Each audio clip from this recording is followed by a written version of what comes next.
Ladies and gentlemen, it is a beautiful afternoon in sunny Southern California. I am with David Tal, and I have never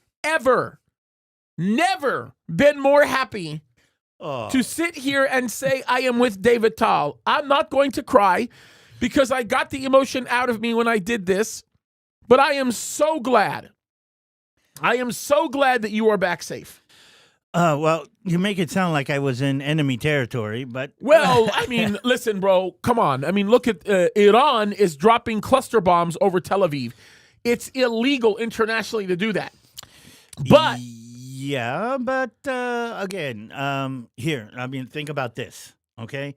In the last 4 days, in the last 5 days, let's say it this way, I've been in Israel and in Egypt, and you've got the whole show here. Oh, my goodness, bro. and you correctly pointed how much of a dump Egypt has become. We'll talk about that in a minute. By the way, I forgot to tell you, I got to talk to, I was on with Jack Hibbs. I did his podcast this week, which was a blast. I did it. We recorded it last week, and we came on, and I got to talk to him about you, and he knew you were already overseas on a trip because you were leading the trip with another. I forgot to even mention her name, Tisha. Yeah. So he knows Tisha. Yeah, he knows Tisha. So anyway, just a quick thing. Today we're going to go over a lot. There are a lot of developments in Iran we're going to talk about. All of you guys, by the way, that have questions, hold on to them because we're going to take some questions. David is going to update you on a lot of things. We are in a full-blown regional war, and I never thought I would say this. I think it's more than a regional war. I think we're seeing a realignment of the whole whole world geopolitics. Listen to me. I think it's amazing, David.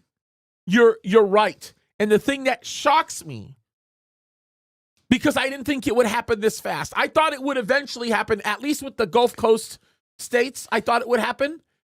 I did not realize how quickly everybody would come together with America and Israel on this.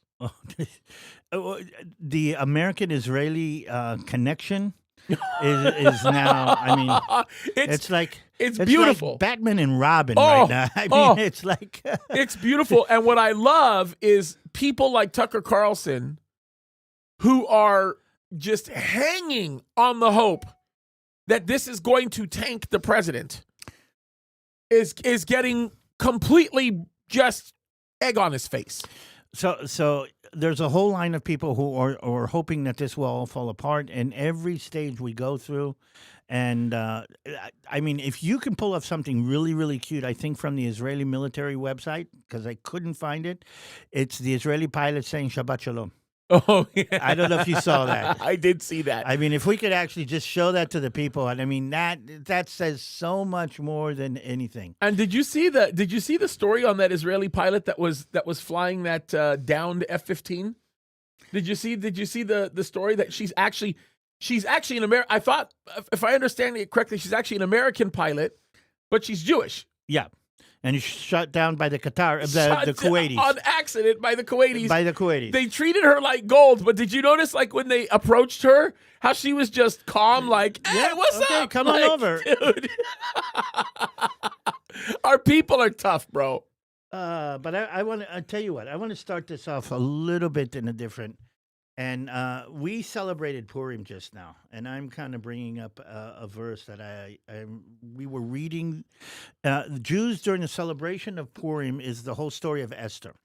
So what we do is we read the book of Esther. Yes, and we all sit in the synagogue and or wherever, and we read the book of Esther. And every time Mordecai is mentioned, we whistle and we throw candies. And every time Haman is mentioned, we twirl these noise makers and we go boo. But this is a verse from Esther, because I was reading it and all of a sudden it clicked. This is a verse from Esther chapter 9, verse 5. And let me read this in two ways. I'm going to read this in biblical style, and I'm going to read this in Fox News style. Yeah. Okay? And it goes like this. After the whole balagan with Esther, they tried to kill us. They didn't kill us. I mean, you know, the whole thing. Yeah. Oh, yeah. And it says this. Thus the Jews defeated all their enemies with the stroke of the sword, with slaughter and destruction, and did what they pleased with those who hated them.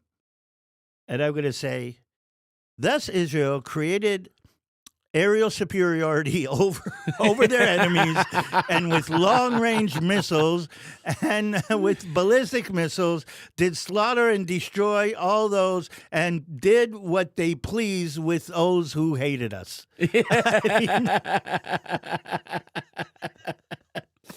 Man. Like Tom says, how do you make this up, James? How do you make this up?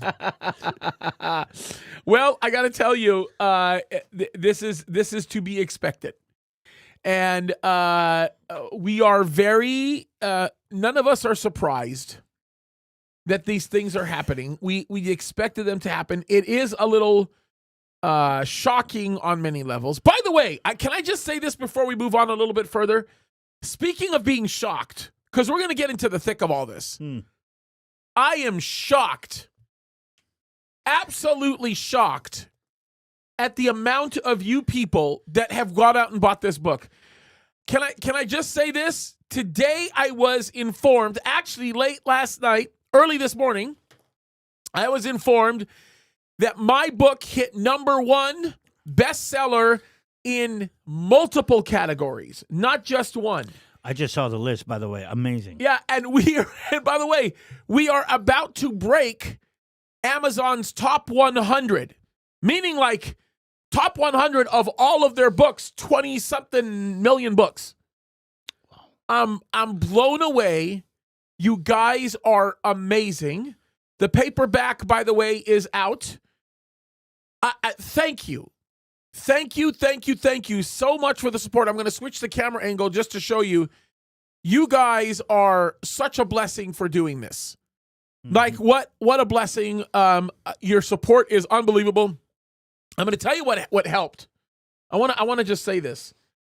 I went on Jack Hibbs' podcast.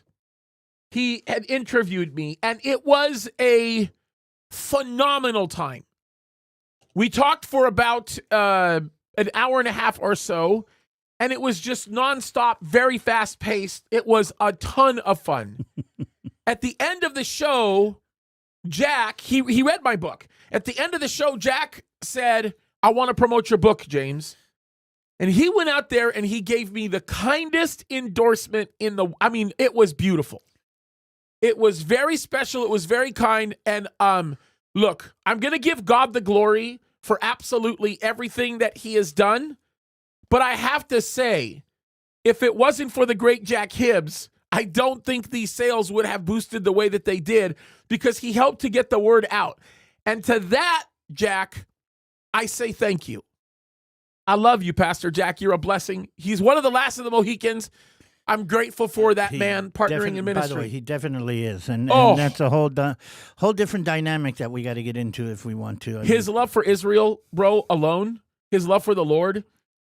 I mean, the guy is the real deal. I love him. Yeah, but we're losing that kind of pastor. Oh, I know. And a lot of the younger generation are not there. But can we leave that subject for another day? And let's get on to what's going on here. We have there's very few things that are more important than Jack, in my opinion. But this is a very important subject. We got to deal with it. Let's start, bro. Give us a quick update before even we get into the update. Tell us update with you. What's happened? You had a very fast turnaround. You better, by the way, not be going back in a month. You're nuts if you do. Well, again, it's not me, it's God. I get it. Okay, and if I'm going to say it like this, if there's a group of Christians who want to go tour the Holy Land right now, want to go to Israel right now, I will be there to guide them. I get it. I mean, I understand, the way I understand it, that's my calling, that's my role. But if the State Department says no, I forbid you, David. I'm telling you that publicly right now. I forbid you. You got to stand in line. There's a whole line of people. As though I'm like your dad, but I'm just telling you. There's a whole line of people. But again, if Christians are willing to come, and I'm saying that to all of you, if you're willing to come in this situation and show your support and show your love for Israel and make a difference in the hearts of Israelis, then there's no way I'm not going to be on the ground helping that, supporting that, moving that, guiding that as much as possible. But yeah, I did have a very interesting week. I mean, I'm thinking about it. I mean, if I go back 2 weeks, I was visiting military units up on the northern border, saying what's going to happen if it breaks out and Hezbollah breaks out again. It's broken out. I was explaining to this tour group the situation in the Middle East, and said, well, it looks like there is going to be a round 2 with Iran sometime soon. And then here we are. I mean, here we are, and it's so amazing what happened. I was lucky though. Well, more than luck, it was God's grace and inside information. I can put it that way. And the day before it started, we got a heads up. While we had just moved into the Galilee. We just checked into the hotel in the Galilee. We get up the next morning, and we get together, and the tour guides get together, and the tour leader comes and says, listen, we got to get out of the country. And I say, why? And he says, well, open up the news, and Ambassador Mike Huckabee, whose name was on the tour, was telling all non-essential U.S. citizens, get out of the country today. And we did. We packed up our suitcases, loaded up the buses, and we did the Joseph and Mary thing. That's wild. How long of a drive from the Galilee into the Sinai, or Sinai actually is where you kind of landed? Yeah, right? there's only one place to cross over into Egypt from tourist point of view, and that is down at Taba. Yeah. So you drive all the way down the Jordan River from the Galilee to the Jordan River. It took us about 6.5 hours. Yeah, I would think so. With meaning we're all tourists, and the average age of the tourists are the ones that the bladders are already small. Yeah. Oh yeah. Yeah, so, there's that little 1 hour section or hour and a half section where there's nothing, right? Like before you get into Taba. Yeah, before you get to Eilat and Taba. Yeah. But on the whole, about 6.5 hours, we crossed. It's a terminal. It's like an airport terminal. So you cross over the terminal from the Israeli side, and the minute you hit the Egyptian side, you're in a different world. Completely. Oh yeah. Everything, and the word that comes in my mind, everything in Egypt is shabby. Yeah. Poop hole. Shabby. Everything is shabby. It's dusty. It's shabby. It's broken. The girls come out of the bathroom, David, there's no toilet paper. And I said, welcome to the Middle East. Yeah. I mean, have something in your bag. But it took us probably about an hour to get, 180 people.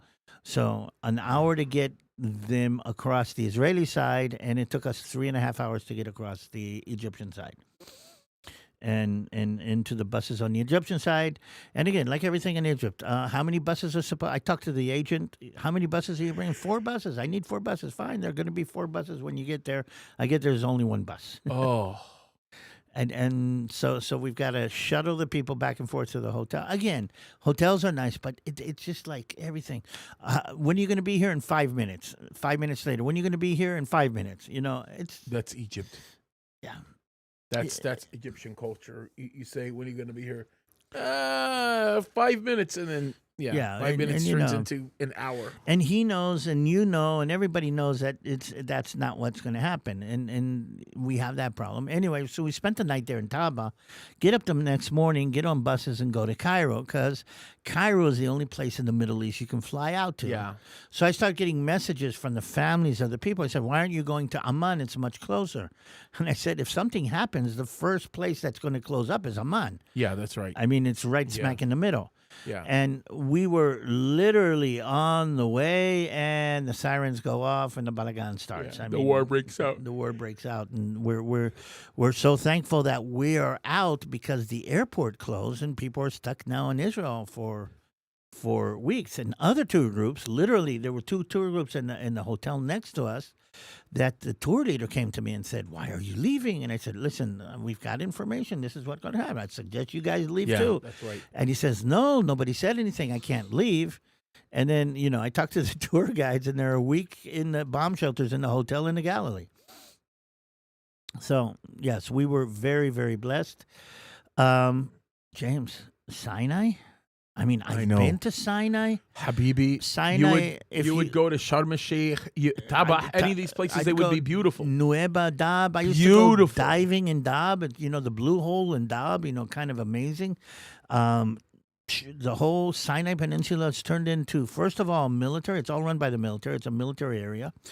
We crossed from Taba to Cairo, which is about I'm going to say an 8-hour drive, including the whole tunnel. I mean, there's a whole story I can tell you about the tunnel crossing, but 8-hour drive. We went through 16 roadblocks.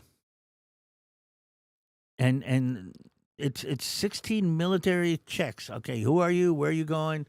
You wonder why nobody talks about things like that, and they complain about 2 checkpoints when you're in Beit Lahem or something like that. And a checkpoint, again, I've interacted with the Egyptian military for a long time. I remember spending weeks just watching them in the binoculars, how they live and how they go about their business. But I mean, it's like the bus pulls up and somebody walks in the uniform up to the bus. Now the uniforms are shabby, the boots are not the same. Some of them are wearing flip flops, and we're going like that. So somebody walks up to the window, the bus driver talks to him, talks back, and then gives him a piece of paper that he'd gotten in Taba, which is like his way. And I asked to look at the piece of paper. It's a handwritten note. It's a handwritten note that says, "Me, Ahmad, the officer at Taba, gives this man this bus," and so forth. So he hands the paper over to him. The guy takes the paper over to another guy, and the guy takes the paper over to his officer. The officer goes da-da-da-da. He comes back with the paper. He talks to the driver. He goes back to the officer. So there's about 7 people standing there, kind of making sure, and there you can see, James. It's a pecking order. Oh, yeah. Every place you can see, even there, you can see who's more important, who's less important. I dealt with this in the airport. Same thing. This, the pecking order in the airport, and they're all very. You need to be respectful to us. Don't be angry. Don't be upset. Yeah. What do you want? You need to be respectful. And at some point, I was getting a feeling that people were pushing back at me. Oh yeah. Well, you're a Jew. What are you talking about? Well, and you're I realized American. I got a Star of David on my neck, and I've got a bracelet with Hebrew. And it was only then that I realized that was probably being... 100%. And just, it's sad, James. It's sad. It's sad that beautiful country has turned into that. And then we go across the tunnel. And we can thank Hillary Clinton, by the way, for that. Well, I think... And we can thank Barack Obama, because their policy with what happened in Shuar Tahrir made it so much worse. I was there. Yeah. I mean, I went around it a couple of times. But no, what I'm trying to say is, no, I think it goes deeper than the Clintons. It goes deeper. It's a culture I agree. Of power. It's a culture. I asked the tour guide, I mean, why are so many people, I mean, why in the coffee shop? I mean, there's one making coffee and there's 3 people walking around the one making coffee and giving orders. And he said, that's the way we keep people employed. That's the way we employ people. They employ the soldiers in the Sinai because that makes, them support the government and not rise up against the government. And you got, it's so third world. And I'm saying, God, thank you for giving us Israel. Thank you for, think what we've gone through, and thank you for allowing us to become the nation that we've become with light to the whole Middle East. 100%. And I've been to Egypt, I've been to Jordan, I've been to Lebanon, I've been a little bit inside Syria, not actually inside Syria, but on the border with Syria. And I'm saying to myself, if you are a young Egyptian, Syrian, Jordanian, Lebanese, and you look across a border the other way at Israel, you got to say, we've got the short end of the stick. We've got something missing. I mean, it's the promised land. He doesn't know it's a promised land. He thinks he's got the best religion, the best prophet, the best Oh, people. I know. And there's all about the pride and there's great. I mean, You don't know what you don't know. And you hear the Egyptian tour guide talk about the great Egyptian army, and I'm saying, what's great about the Egyptian army? I mean, where have they ever? There's almost as bad as the French army. Mm-hmm. By the way, did you hear in this war between Israel and Iran, Israel, America, and Iran? Do you know that the French have already surrendered to the Iranians? That's what the French do. But they're not even in the war. They've already I surrendered. know. The French surrendered to the Arabs and the Persians, what, 10 years ago, 12 years ago? Look at what they're doing in the West with Islam. But I did manage to turn some of that lemon into lemonade. We got into Cairo, got everything. Everybody started looking for tickets out. I went to the airport twice. They canceled my flight. I got out on the third flight that I managed to get my hands on and fly out. But that gave me a day in the pyramids and a day in the brand new Egyptian Museum. Yeah, which, that must have been by the beautiful. way, is amazing. That must have been beautiful. I was there when they had remodeled part of the wing, and it looked really, really nice. Oh, it was. I mean, and again, it was amazing. But And Cairo, right? I can't help but feel sorry for this nation that has this amazing historical treasure and this amazing, connection. And the city is it's decrepit. I mean, I know. They have a big thing about their horses and riding their horses around Giza and the pyramids. And you look at the horses; they're sick. They're not taken care of. They're beaten and sores and everything. And I'm saying, why? I mean, I remember the same feeling in Petra and Jordan. Same thing. Yeah, same. Oh, that's right. Yeah, yep. Which is so sad. I mean, and you look at the pyramids, and you've got this World Heritage Site second to none. And they're running it like a mafia. And, Oh, yeah. and everything's there. So, Oh, yeah. and in the end, I did manage to get on the flight and get out of Egypt. And I was actually on the Nile and looked up at the big, huge statue of Ramses II, and I said, "Ramses, let me go. Let my people go." Bro. I'm very happy for you because I think that it was something that you needed to experience. Yeah, and I thought it was really beautiful. I thought it was great. By the way, I did put up a short video from the pyramids, actually. So if you go to the Balagan Connection, see a little bit of my experiences there. While you're giving everybody an update, David, I am gonna pull up the War Department's recent briefing because I want us to watch it real quick together About Middle East? about what's happening in Israel. Oof, yeah. Well, I I just talked to my mom an hour ago. I mean, literally, I was talking to her and the sirens went off. Yeah, it is unbelievable what they're doing over there, and it's unique. And then, did you hear that Pahlavi is going to be part of some sort of transitional government over there? Or he said he would be. He said he would He's agree, too weak. but yeah, he's a figurehead. He's not going to be. But let's kind of round it off. I mean, I'm kind of have a list of. We want to talk about what's actually happening. Yes, we want let's to do talk that. about how this is going to end. What is going to be the regime change? We'll get into Pahlavi and the rest of them, and what the new regime is more or less going to look like. Yeah. And then what the new Middle East is going to look like. I think Yep. if we go through it that way, I mean, kind of. Good. Let's do it. Let's talk about that. And then as you're beginning to talk about that right now, I'm going to find the War Department briefing, the recent one, because I think you'll be very interested in it. So there have been already 8 waves of Israeli attacks. It started with the Israelis. And I'm surprised, and I'm curious to hear what you think about why Trump, who has decided that this is what he's going to do, Yeah. why Trump let Israel start it off.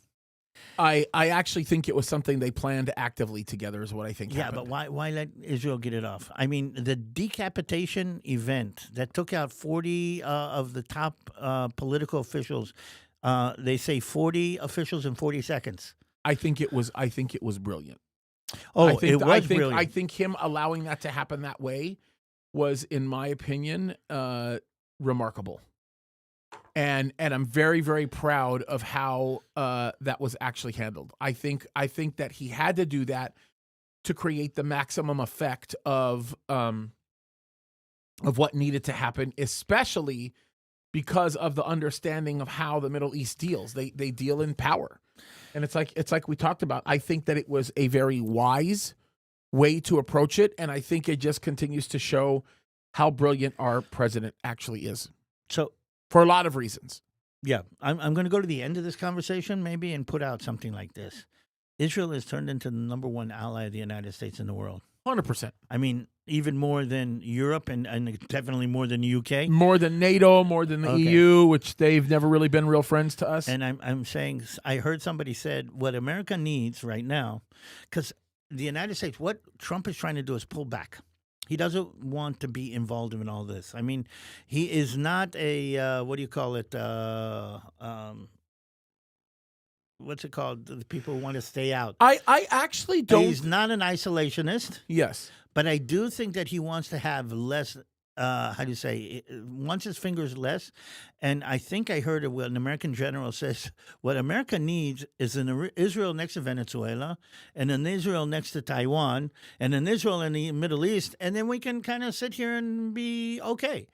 And I think this is what's happened. Israel has proven not only its willingness, but its capability. And I think more than anything, what Israel is getting right now from the United States in every way, shape, and form, but from the world, is respect for the ability, the downright military abilities and capabilities that we're actually showing here on the ground. And we haven't even gotten into Hezbollah in Lebanon, which is a whole different story that we need to talk about. That's right. But just the deepness of the infiltration of the intelligence, the ability to create a situation. But I'm going to say it. By the way, there was another sortie that went in the other day. The tops of the political has been taken down, and what Israel is saying, and again, everybody's being very careful. The role of this, the ending for this, is regime change. 100%. Now, nobody wants to say it, and I'm going to say something else, though, that you can't change a regime from the air. I mean, there's only one place where an air, how do you say, an air offensive changed the regime, and that's Hiroshima and Nagasaki in World War II. Yeah, but even then you could argue that wasn't just done by an air offensive alone. Yes. There was a lot of groundwork that was done with that. I mean, but they surrendered after that. And there's no strike that Israel or the United States, with all its power and all its accuracy and everything, that is going to change the regime. The regime needs to change from inside. Yeah, which is why I'm now beginning not to use the term regime change. I think that the goal of the United States government, it's a secondary goal. It's not the primary goal. I think the secondary goal is regime collapse. And then I think that the idea behind regime collapse opens up the door to mold and shape who comes in to change it, which regime collapse, I think, minimizes the vacuums that could be built as a result of the cleric, what's left of them, actually selecting the new supreme leader. So they're hitting symbols of the government. They're hitting the heads of the government. They're hitting the heads of the ROGC. But President Trump said this week, wait, we still need to degrade their abilities because we want to pave the way for the Iranian people to stand up and create a new government. That's right. Call it what you want. It might not be regime change. It might be a new government that is willing to stand up and make the concessions and make the agreements that the United States wants to make. In the meantime, I'm going to say this, though, and you would probably agree with me. I don't believe that they don't have a detailed plan of who, what, and where is going to step in. The stories of... I don't know, bro. They're arming the Kurds. We know that. The Kurds want nothing to do with it. Well, they were arming the Kurds, and there was stories about the Kurds coming in from the north. I think that's a false flag. What do you call it? Yeah, I think you're right. But we tend to forget how many minorities are in Iran. Oh, yeah. I made a list. You want to hear the list? Yeah. Let me hear the list, bro, because you know what? There's something to Azerbaijan be is said about that, by the way. That's 24% of the population. Kurds, about 10 million people. Lurs, I never even heard about them. They're about 8% or 6% of the population. The Baluchi people, okay? The Iranian Arabs. Did you know that there are Iranian Arabs who speak Arabic and not Farsi? Oh, yeah. Okay, and Turkmenistan, okay, there's part of the Turkmen minority. All of these kind of mixing in, and there's about 10 or 12 smaller peoples. It's a very diverse culture. Yep. And so the majority are Persian. The majority are the Persians themselves. But I think that there is going to be, whether it is going to be overthrown by the Kurds or not, there, by the way, something's happened on the border with Iraq and Iran also. There are some forces that Israel bombed on the border with Iraq, on the Iraq-Iran border, in order to prepare the way for somebody in Iraq to cross over to Iran. Oh, yeah, 100%. And so all of that is happening. But you know why that happened, right? Because it was the abandoned. When the United States withdrew from that base in Syria that we just were talking about, it opened up the door for that. By the way, I don't know if you know this, but an hour ago, the state of Israel issued an official warning to Syria, basically saying we're not going to tolerate it if you touch the Druze. Yep. Because now they're beginning to see some weird positioning with the gap. Israel is basically saying we'll include you in our attacks. So let's talk with Syria and Lebanon in a minute. Yeah. Okay, look at that one. So I think there's a deroding of the regime. Not in order for them to surrender. There's not going to be, though Trump said the only thing he's willing to accept is an unconditional surrender. I don't know if you heard him say that the other day. Yeah. Oh, yeah. Unconditional surrender, that's the only thing I'm going to upset. But it's like we're mowing the lawn so we can plant this Iranian new regime that probably will rise up. And tell me what you think from the military. Not the Republican Guard, but aspects of the Iranian military. I'm seeing something like a general. I'm seeing something like an Assisi or a Gaddafi kind of event. It's the first time I've ever heard anybody say that. I have to process that a little bit, because you know how influential the IRGC has been. Yep. Where now the Republican Guard runs everything in Iran.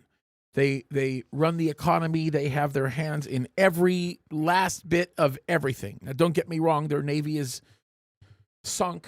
I mean, there's so much that's happened right now. Well, but the Navy is feeding the fish right now. Oh, my goodness. God. Oh, my goodness. The Iranian Navy. How about we do this? Do you want to look at? You want us to look at this briefing together? Have you seen it? Let's do that. And then I want you. You got a bunch of facts there.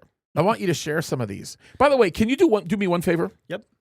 Before we go to this briefing, can you tell me, you have it on your list. I think you have it on your list. Can you tell me how many countries, what the countries are that Iran has struck? Can you read those? Do you have the list of those countries? Yep. Okay. Read those countries to me, because I'm going to make a statement after he reads the names of the countries, and then we'll go there. What are the names of the countries? Okay. Well, first of all, Israel. Yeah, obviously. Okay. But, okay, we're talking about 300, 400 missiles and drones in the whole thing. But the United Arab Emirates, after that, 180. Kuwait, 170. Qatar, 116 missiles. Bahrain, 70. Jordan, 13. Jordan. Yeah, good luck on that one. Okay. Saudi Arabia, 2. And then the outliers are, they attempted to hit an American base in Turkey. Yep. And they hit a British base in Cyprus. Yeah. And theoretically, President Trump thought, excuse me, President Trump thought that would pull England into the whole thing. But I think the English have lost their. I mean, the Brits have to be bold. in order for that to happen. They actually have to have guts. Yeah, and they have no. I was going to use another term, but let's use guts for what we're going to take. I mean, it's turning into something really really weird. Oman has not been hit. Oh, really? Egypt has not been hit. Yeah, they know better. I mean, I'm saying why. I mean, the question is, why not hit Egypt? actually, Oman was hit. They did hit Oman. I believe Oman. so. I'm almost certain they did. Well, I'm almost here's what certain I that got. was one of them. As a matter of fact, I think they got hit either last night or the night before. Well, Oman was the negotiator, the how do you say the deliberator or the go between the United States, but basically they have alienated all of the Gulf states. Yeah, let me read this to you. This is scary. Okay, listen to this. Okay, Israel, Iraq, Jordan, Saudi Arabia, the United Arab Emirates, Qatar, Kuwait, Bahrain, Oman, Azerbaijan, What are they trying to do? and Turkey. By the way, Turkey and Cyprus. Turkey. Yeah. Let me see here. Yes, that's right. Turkey, Cyprus, Saudi Arabia. They have hit every single GCC country. So, and it's going to be held against them. I mean, people None of them are with them. Saudi, no, but Saudi is still not using America, not allowing using America. You didn't hear that they resurfaced, and he didn't deny it. They resurfaced a recording from a 2017 interview where he actually called Khamenei Hitler. Yeah, no, they don't deny. But are they allowing American assets to fly through Saudi and Arabia? did you see the new story? No. The new story they released, and MBS didn't deny it, but basically they urged Trump to act before Iran hit them. Yeah. Again, there's the public part, and there's the. But So true. okay, but here's something that kind of crossed my brain somewhere a point. The leadership is pro-Israel in all these nations, Yes, but the people are driven by hatred. it depends. Who isn't? I mean, I did not get a good vibe from Egypt. Definitely did not. I mean, get a good vibe. it just depends, Habibi. I mean, in Egypt, if you were in Upper Egypt, you would see a lot of pro-Israeli sentiment. Nothing like, oh, we love you. But if you're like in Alexandria, if you're in Aswan, Asyut, you're in any of those areas, you're going to see a lot friendlier people to Israel. The closer you get to the Sinai, the more it would seem as though it's anti-Israel. Well, I kind of managed to go through some of at the hotel. There were English newspapers, English Egyptian newspapers. Yep. Anti-Israel. Oh, very much so. Are you kidding me? Are you kidding me? Through and through anti-Israel. I mean, in every way, shape, or But form. remember, all of those people are controlled by Islamic Brotherhood. And when all is pushed, this is where your real indicator is going to be. Sit down and ask him, what do you think of the Islamic Brotherhood? They'll all tell you the same thing. They hate them. And let's go back to what I talked about the Sinai. You see these roadblocks, you see this military, and I'm saying to the tour guide, I mean, why all this? What are they afraid of? And they said, oh, I mean, Israel has threatened Egypt many times. And I said, do you understand that this military that I see here, we walk through that. I mean, we whistle through that. Oh, come on, give me a break. I mean, that's nothing for Israel. I mean, the military that that is here. So he said, yeah, I know. It's not for Israel. It's for inner issues that we're You're dealing 100% right. I mean, And then- they are no military threat. The Egyptian army is not a military threat to Israel today. But if you really want to get some sentiment of hate out of these Egyptians, especially the ones that are slightly older, that have a little bit more institutional memory, all of these older, like more ranking military people or a taxi driver that's been around for a while, whatever, sit down and ask them what they think of Iran. And they'll all tell you they hate Iran. And you want to know why they hate Iran? Okay. Do you know what their reason is? I've got to. Because they blame Khamenei or Khomeini for killing Anwar Sadat. Sadat. But here's the thing: we know that it was a Muslim Brotherhood that did it. Yeah, but everybody believes that Islamic Brotherhood was paid for by Iran. Not only that, I think they're trying to how do you say, play down the Muslim Brotherhood role in there, because the Muslim Brotherhood did it for Absolutely. Hamas reasons. Absolutely. He gave up a piece of the Waqf. I mean, and Waqf, how do you deserve to translate? die in their mind. Yeah, the al-Waqf, meaning the area that they were supposed to have stewardship or guardianship over. So by Muslim tradition, you cannot give up guardianship of Waqf for Arab. Especially Gaza. Especially, of all places. So as far as I understood, all these years, he was killed by the Muslim Brotherhood for actually bowing down, for the same reason that they believed that Yasser Arafat was assassinated. That's right.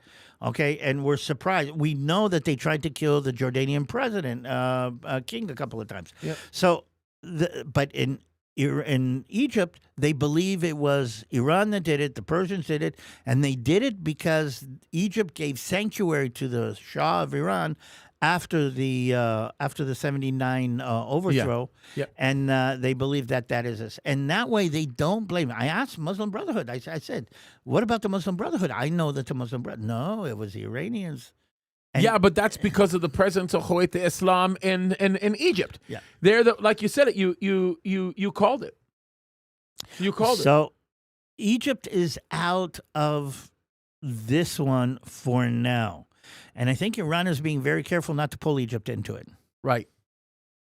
I mean, there's American bases in Egypt too, and think about what would happen if they closed down the airport at Egypt in Cairo. You know, all the Americans wouldn't be able to get out. Right. We were all Americans there. Yep. I mean, we Americans, and other foreigners. What other countries were represented, by the way?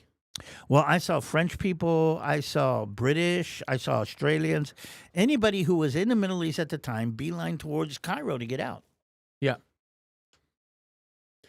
Okay, let's watch this. Let's go. Should we? Because this is very interesting. I think you'll be interested. And stop me at any time when you want to comment on something that's said. This is Pete Hegseth. Who is the one with the cross on his chest? Yeah, that's a whole funny story in and of itself. Yep. But listen to this; it's going to be a great briefing. Just watch this. Listen to what he says about Israel.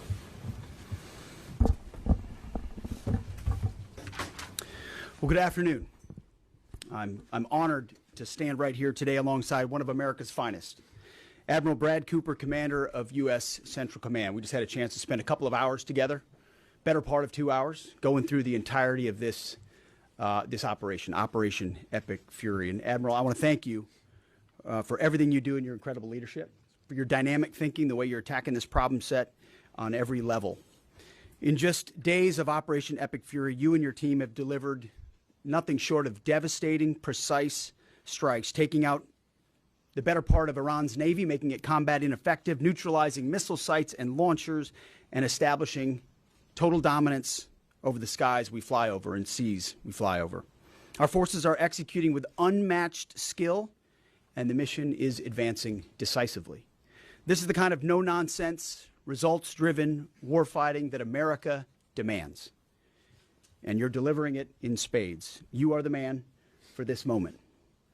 Admiral Cooper, on behalf of the President, the Department of War, and every American watching, I want to thank you for the outstanding job you and CENTCOM are doing.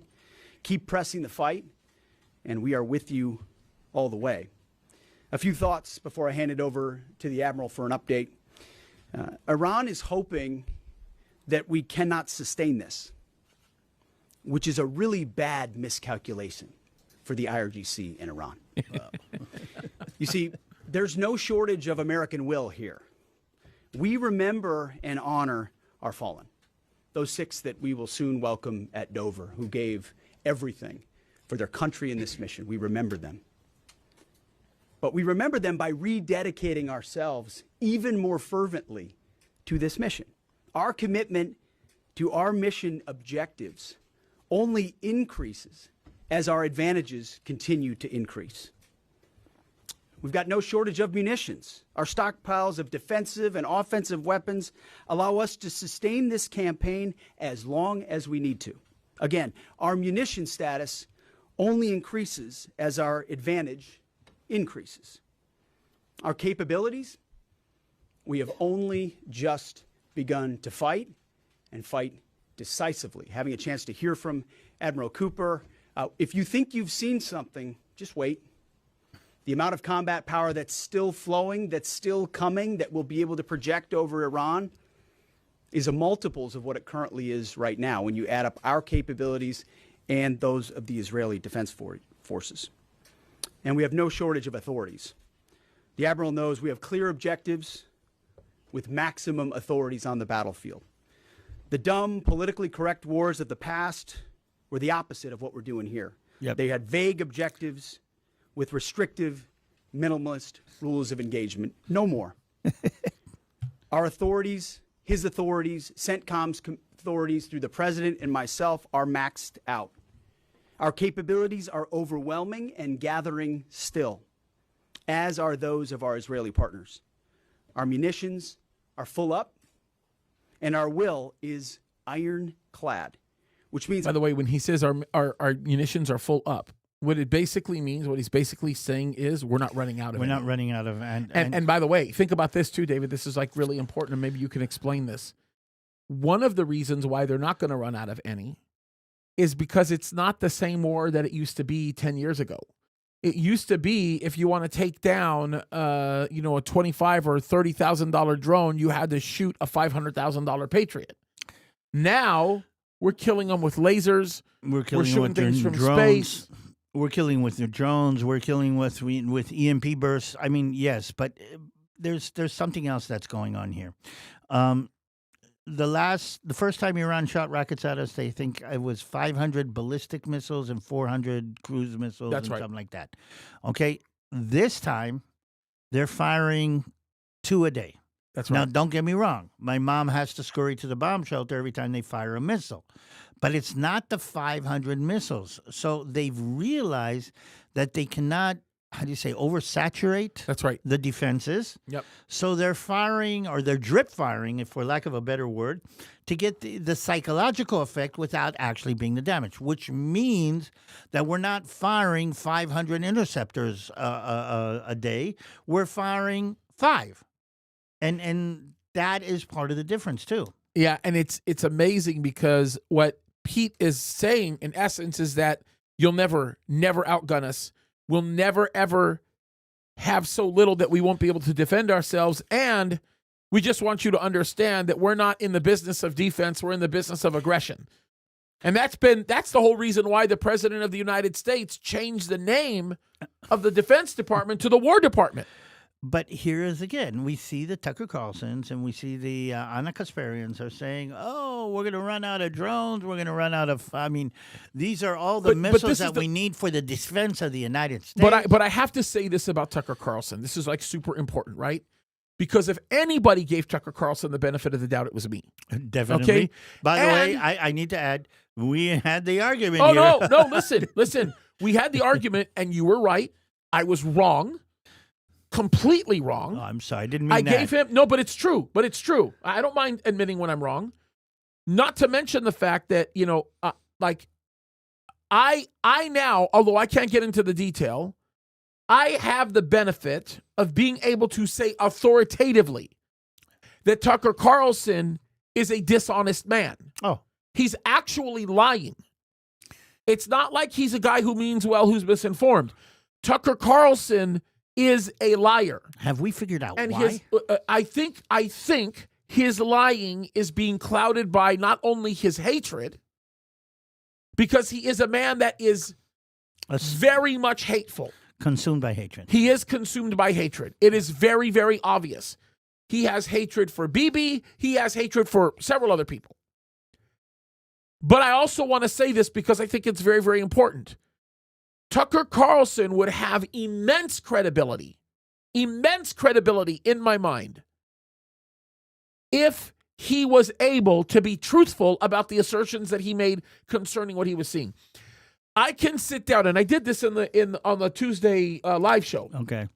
I can sit down and I can show you how Tucker Carlson lies. Well, I've got uphand a very close understanding. Just the interview with Huckabee. With Huckabee, where he said that Christians are being persecuted in Israel, and I said, I'm a Christian in Israel. Yeah. I know. I'm there. But what I'm trying to say is that the enemy is trying to sow fear and insecurity in our forces, and I think what the Secretary of War is doing here more than anything is saying very clearly and very truthfully, this is exactly what's going on. He's not panting around as opposed to what other people would. No, we are not going to run out of interceptors, and I'm kind of curious to see what he's talking about. What is going to happen? Well, look, and I think you'll be impressed with what he has to say. I think that you will be. Well, let me just play it. Let me just Let's play go. it. You'll see. Timeline is ours and ours alone to control. As long as it takes to ensure the United States of America achieves these objectives. And as we flow more forces, and as we flow more capabilities, and as our munitions, as we're flying over the top, have even more devastating effects, we set the tempo, we set the timeline, led by the commander on the ground. Our ear is to the ground to listen to Admiral Cooper, what he needs, and what he needs he will get. We are built for this fight, and we are in it to win it. Pause. And we have the right commander. That was just now said not only to Iran. That was just now said to the rest of The whole world. The whole world. He is saying very clearly, when we do it right, and we're built for it, and we know how to do it. He did not just. I mean, I'm thinking that if you're sitting in Beijing and you're listening to this, or if you're sitting in any other, if you're sitting, by the way, in Spain, and I don't know if you're following what's going on between Spain and Trump right now, okay? He's making a very clear assessment to and that's why I'm saying the war that's going on right now is not just an internal Israel issue. It's not just an internal Middle Eastern issue. I think the Trump administration realizes that they have to get back on top of the cowboy horse in order to be the sheriff of the world, because that's the best interest. That's in the best interest of the United States. Now, they have to prove it, because you can't say you're the biggest army in the world. You have to prove it. And what Iran has done is given the United States the opportunity 100%. to show 100%. it's a military power, not only against Iran, but to show its military power against everything else. And this is going to make America's life easier on the world stage with China and with other anti-American players. I mean, he is making America safer by being willing to pull out all the stops here. I know. And why are we the only ones? I mean, everybody's saying he's doing this for Israel. No, he's not doing this for Israel. The Iranians stupidly gave him the platform to be a relatively easy, non-peer enemy that he can smash with all the ability of the United States and show his stick. I mean, this is what Trump is doing. He's showing the stick, and this is the same stick that he's going to wave against the Chinese. 100%. This 100%. is what he's doing. And I mean, we should be thanking Iran that they're giving us the opportunity. I mean, think of this. I mean, if you want to show your power, you have to be able to use it. Every father knows that if you're going to threaten that you're going to spank your kid and don't do it, then nobody's going to believe you. You have to spank him once in order for him to get the idea. The Bible's been clear about this many, many different times. Well, I mean, think about this too. Look at the brilliance of our president. I mean, if you think about this, we have full energy independence. We are oil exporters. We're not oil importers. We export 60%. Let this sink in. 60% of all natural gas that gets sold to Eastern and Western Europe is exported by the United States of America. It's a product of ours. We pull double the amount of oil out of Venezuela now that we have. Like literally oil production double in our pockets. Double their total oil production in our pockets. Okay? And here's the thing. Iran no longer has the ability to export anything. The Strait of Hormuz is closed. China, that normally would depend on oil or natural gas from sources that heavily depend on the Strait of Hormuz for delivery is now gone. You have a massive interest that's now getting shifted from how these people are being refueled. And then on top of that, like, think about this. Let me give you some, like, perspective. This is, like, super, super important. Like, just so that you know. We went over these 13 countries that have been attacked by Iran.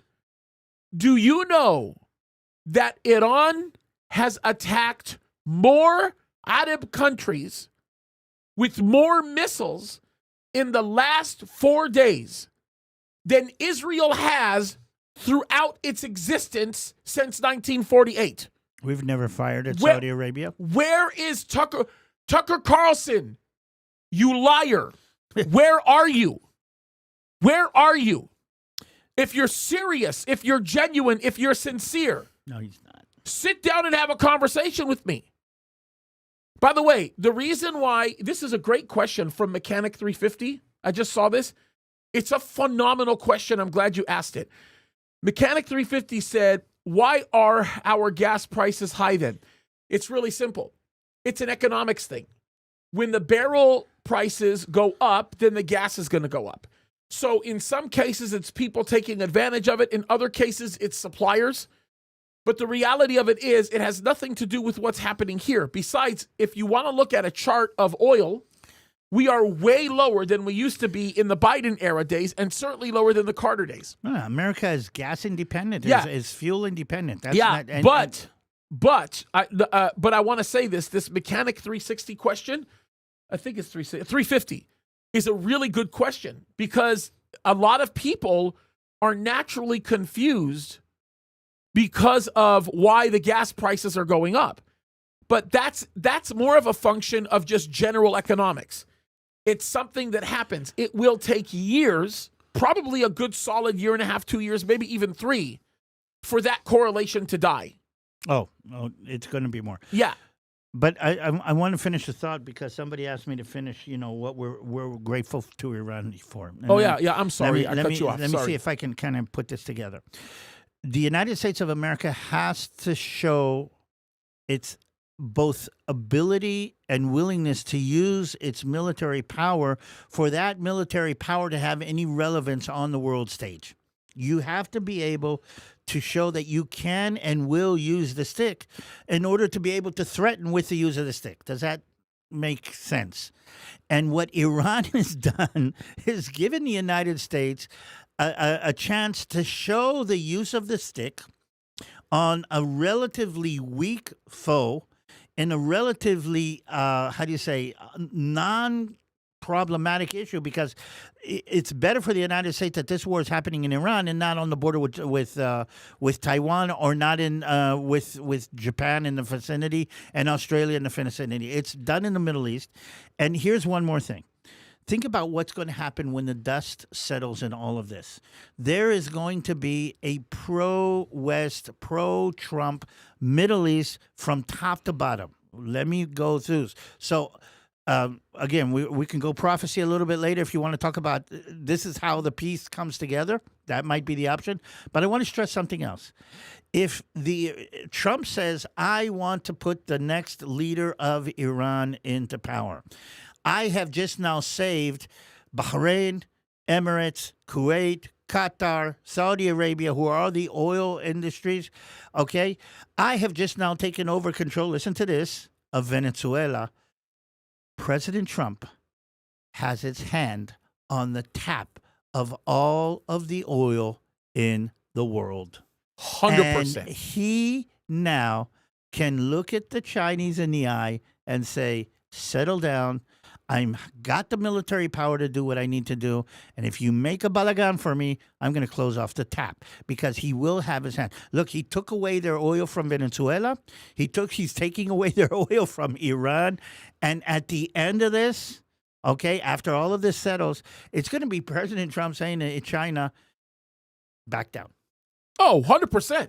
I actually think, because, I mean, what you're saying is absolutely right. I think he's already doing it, in essence. Yeah. By default, he's doing it. The fact that he says, just now, he says, we have the ability and the capability and the willingness.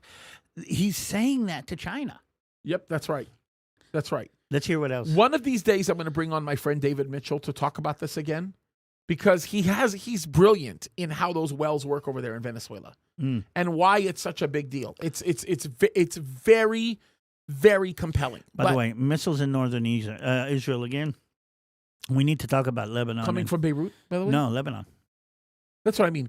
Sorry, coming from. Well, Yeah. when I say Beirut, I mean Lebanon. Yeah, it looks like we're going to be going in. Okay, let's. We're bouncing. Yeah, I'm around here. sorry. Yeah, there's a lot here. I'm Okay, sorry. Okay, here we go. Let's do that. Here we go. So I'll now hand it over to Admiral Brad Cooper to give you an update right here from CENTCOM. Admiral.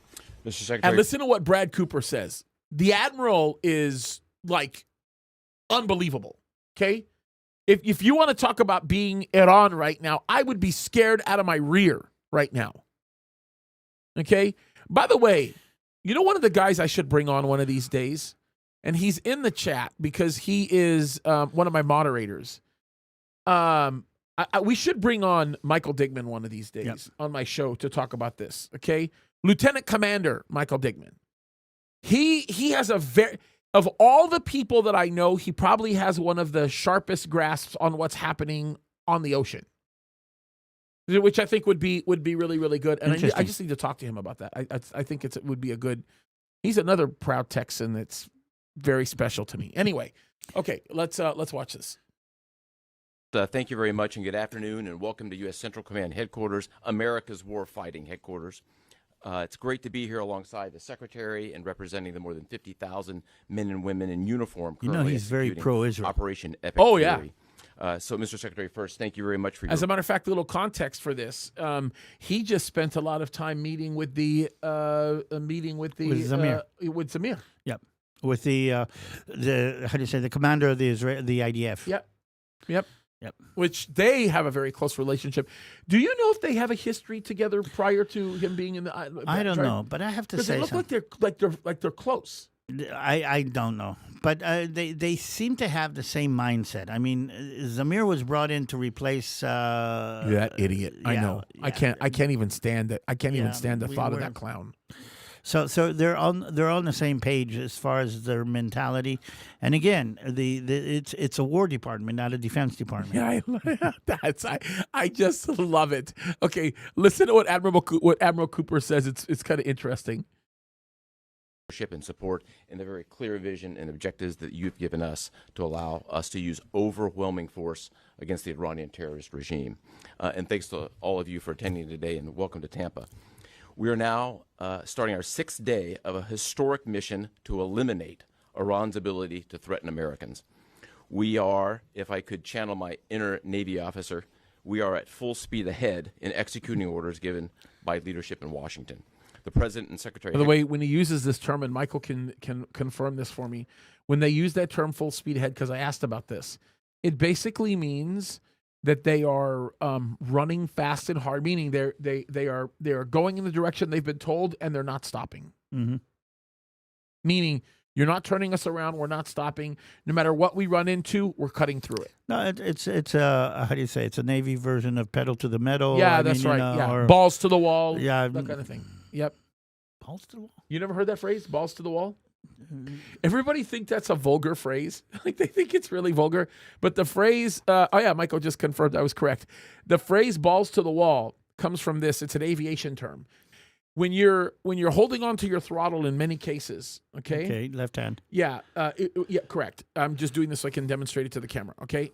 Well, that depends on what plane you're in. Sometimes it's not left hand. Sometimes it's anyway. It's a long story, but a lot of the times it's on the right side. But it's left hand to the person who's the second officer, who's flying like the bigger planes. Yeah. They're controlling it. Anyway, you're holding this like this in your hand, right? And you're pushing the throttle forward. That's how you do it to increase the throttle, okay?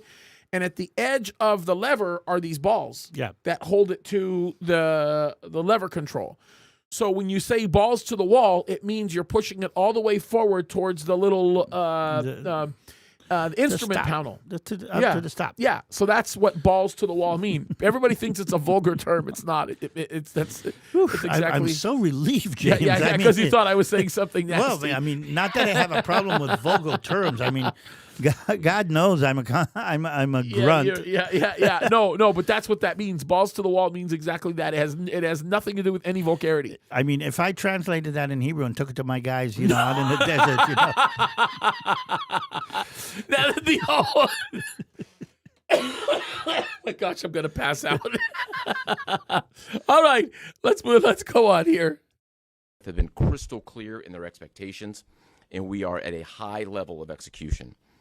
As described by the Secretary and earlier this week by me, U.S. combat power is building as Iranian combat power declines. Our air dominance allows us to hit Iran's center of gravity with overwhelming power and reach. A couple of examples. In just the last 72 hours, America's bomber force has struck nearly 200 targets deep inside of Iran, including around Tehran. And in just the last hour, U.S. B-2 bombers dropped dozens of 2,000-pound penetrator bombs targeting deeply buried ballistic missile launchers. Notably, we've also... Did you see that bunker in Tehran that they took out? Oh my goodness, bro. Do you understand that we dropped 50 planes on that bunker? Bro, and what's crazy about that is the shockwave that it sent throughout the whole city. Yeah, but a lot of people don't area. realize they think that you drop a bomb and that's the issue. What we did with that bunker in Tehran, I just heard one of the pilots talking about it. They had 5 waves, of 10 planes that dropped precision ordnance in the spot, and then a couple minutes later, on the same spot, they kind of how do you say arrow afterward? Yeah, they that's right. kind of.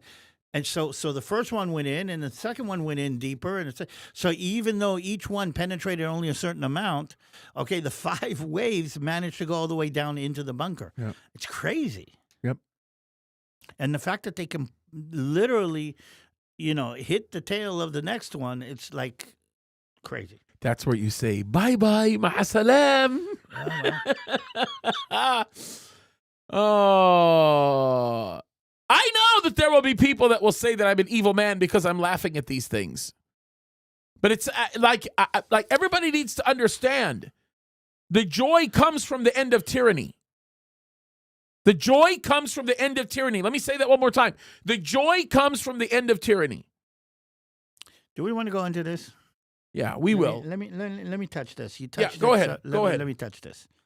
I think I'm one of the few people that's here in this kind of sphere right now that has actually seen combat, that has actually put a scope on an enemy and pulled the trigger. Yeah, so absolutely. Michael maybe as well, but we're the only one talking. So let me share something that a lot of people don't really understand. Anybody who's been on tour with me has heard my story of my first kill in Lebanon, first Syrian tank that I took out in Lebanon, that I really, really enjoyed taking it out. And I really felt bad that I had enjoyed it. And the reason I'm stressing this is that on one hand, there's no glory in it. But I will say this. Warfare is a professional, profession. And like anything else, and again, I do content and I feel good when the video goes up in the correct manner. Or if you're a pastor and you preach and you make the right connections and you touch the people. Or if you're a kindergarten teacher, you take what you're doing, what your role is, what God told you to do, and try to do it to the best of your ability. I can take pride in the professionalism of what I did in the military. Now, I used to say I would rather take pride and never have to use it. But you can still take pride in what you do, even if God has called you to do even that, to defend your country, you need to do it as professional, as capable, as clear, as ability-wise as you can.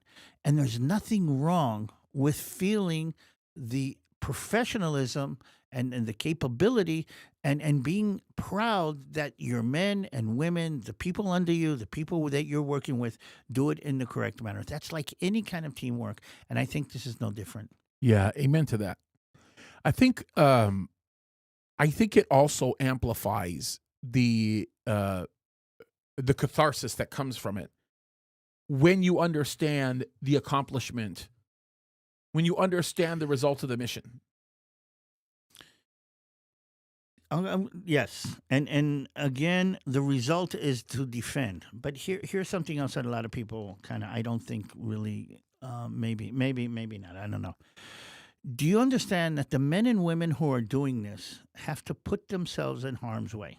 Of course. And in order to break it down, and here's part of the issue, and maybe this is part of a bigger story that we're talking about.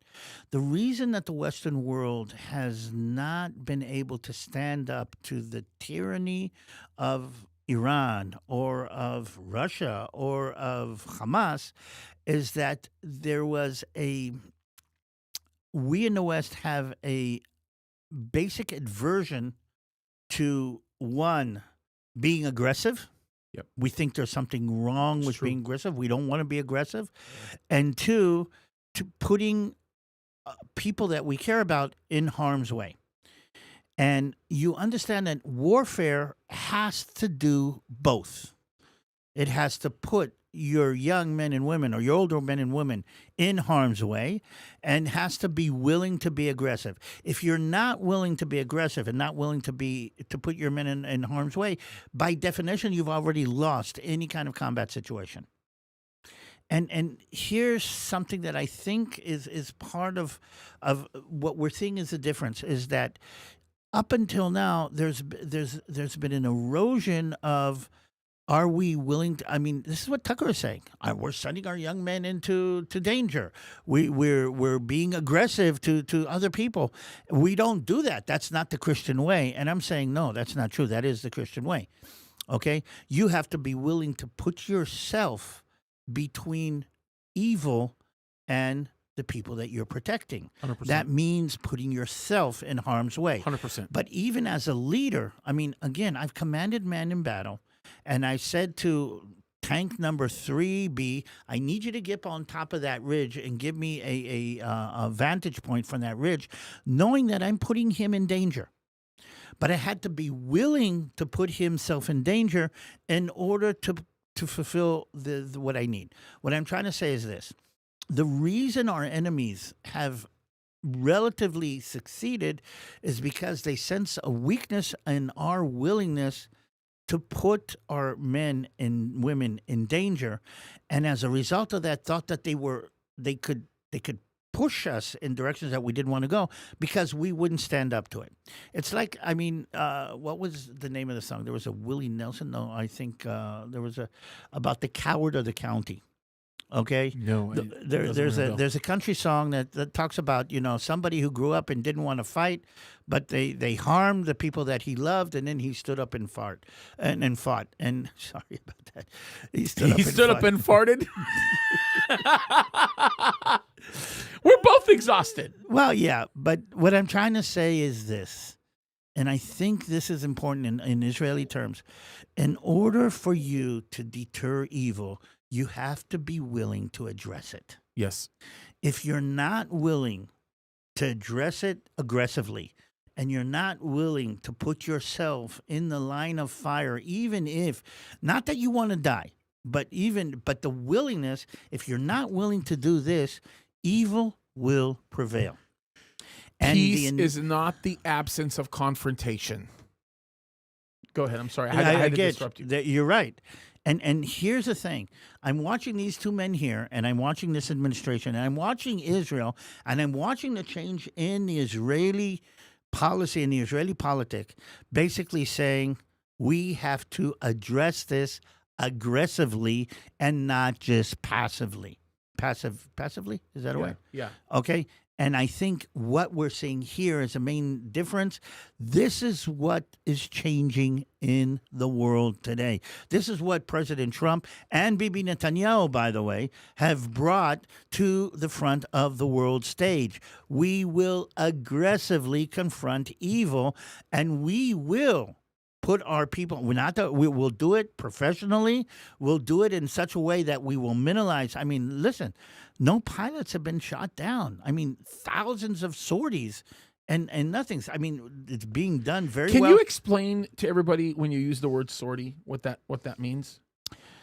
Well, an airplane gets fueled and armed and gets a target to attack, and they fly They go and they attack a tardy. That, by definition, is a sortie. Okay, so that you I don't know the correct English terms. I got Hebrew terms Yeah. for that. Okay, so one plane can fly, many sorties. Yeah. Okay, and if you've got 100 planes, you've got 100 sorties at the same time. I mean, it's target oriented, I think, more than it is plane oriented. But yes, that's a basic idea. Good. Okay. Let's watch. go. Let's get this gets. I'm proud. I'm proud of Pete Hegseth.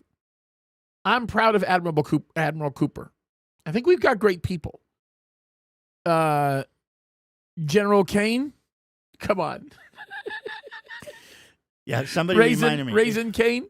It's called The Coward of the County, and it was Kenny Rogers. There you go. Oh, Kenny Rogers. There you go.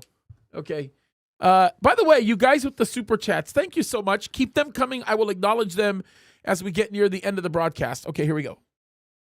Iran's equivalent of Space Command, which degrades their ability to threaten Americans. Then, if I just look back over the last 24 hours of the operation compared to where we were at start, ballistic missile attacks have decreased by 90% since day one. Yes. Drone attacks have We feel decreased it. by 83% since day one. Having said this, we remain vigilant. Pause a minute. Our Let strikes me explain that. Again, here's the weird thing. In Israel, the amount of sirens hasn't gone down, but the amount of missiles in every siren that goes off is down to 1 or 2. Yeah, that's so nice. And here's another thing. According to Israeli sources, they've taken out 60%. Listen to this, of the launchers. Now that is the main issue, because if you can, take out the archer, it doesn't matter how many arrows he has. So true. So that is something that is going on right now. The bows are being broken. Yep. It's interesting. Oh, that's biblical. You think I'm telling you, bro? Jeremiah. That's biblical. There's a Jeremiah thing there. There has to be. The whole Elam picture. It's one of these days I'm gonna chase that down. Jack Hibbs and I are gonna chase it down together one of these days. I promised him I would do that. We're gonna do that. In a Me and you nutshell, should do it. Elam is the side of Iran that is against the Persian Gulf. Yeah, basically. Yeah. I mean, right. So yeah, yep. Which makes even more sense to the modern day. Well, 80% of the oil is there. I mean, there's just so much to say. Oh, thank God that President Trump is our president right now. Yeah, we were afraid it wouldn't happen. Thank you, Jesus. Thank you that it all worked out. I just. By the way, Pollyanna Johnson, thank you. You're amazing. Okay, let's watch this. The Iranian Navy have intensified. You may have heard the president say just a little while ago that we have sunk or destroyed 24 ships. That was true at the moment. We're now up over 30 ships. And in just the last 30 ships, bro. We've now just destroyed 30 ships. Oh, wait a minute. 31. 31. Excuse me a minute. 32. And then this guy's about to talk about how one of their aircraft carriers is burning right now. Once you'll see, it's funny. Not our aircraft carriers. They're drone meaning carriers. Iran's one of Iran's aircraft carriers. hours, we hit an Iranian drone carrier ship, roughly the size of a World War II aircraft carrier, and as we speak, it's on fire. The president... Notice the pause. Notice the pause. And as we speak, it's on fire. Let's finish this. I want to shift you back into your Arab mentality, and after we've done My this. Arab mentality. I'm not an Arab. Well, I'm I an mean, Egyptian. Well, Middle Eastern mentality. Let's see. We're about to have an Egypt-Israel war in a minute. You know who's going to win. Dang it! I knew I couldn't use that argument. Oh, okay. I'm going to play the American side now. All right. I would still lose, by the way. Okay, here we go. Another task, to raise or level Iran's ballistic missile industrial base. So we're not just hitting what they have, we're destroying their ability to rebuild.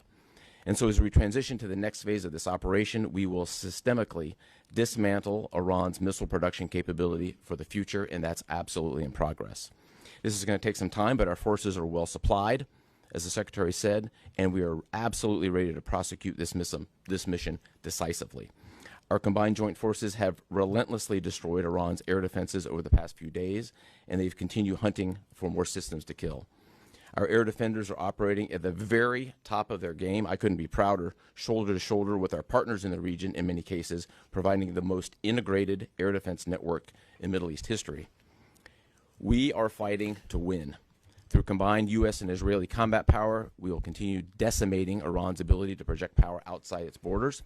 And if I can just conclude by saying a strong salute to the brave men and women who are out on the pointy edge of this, really doing exceptional work. I just couldn't be prouder, and I know the American people share in that same pride. So thank you very much.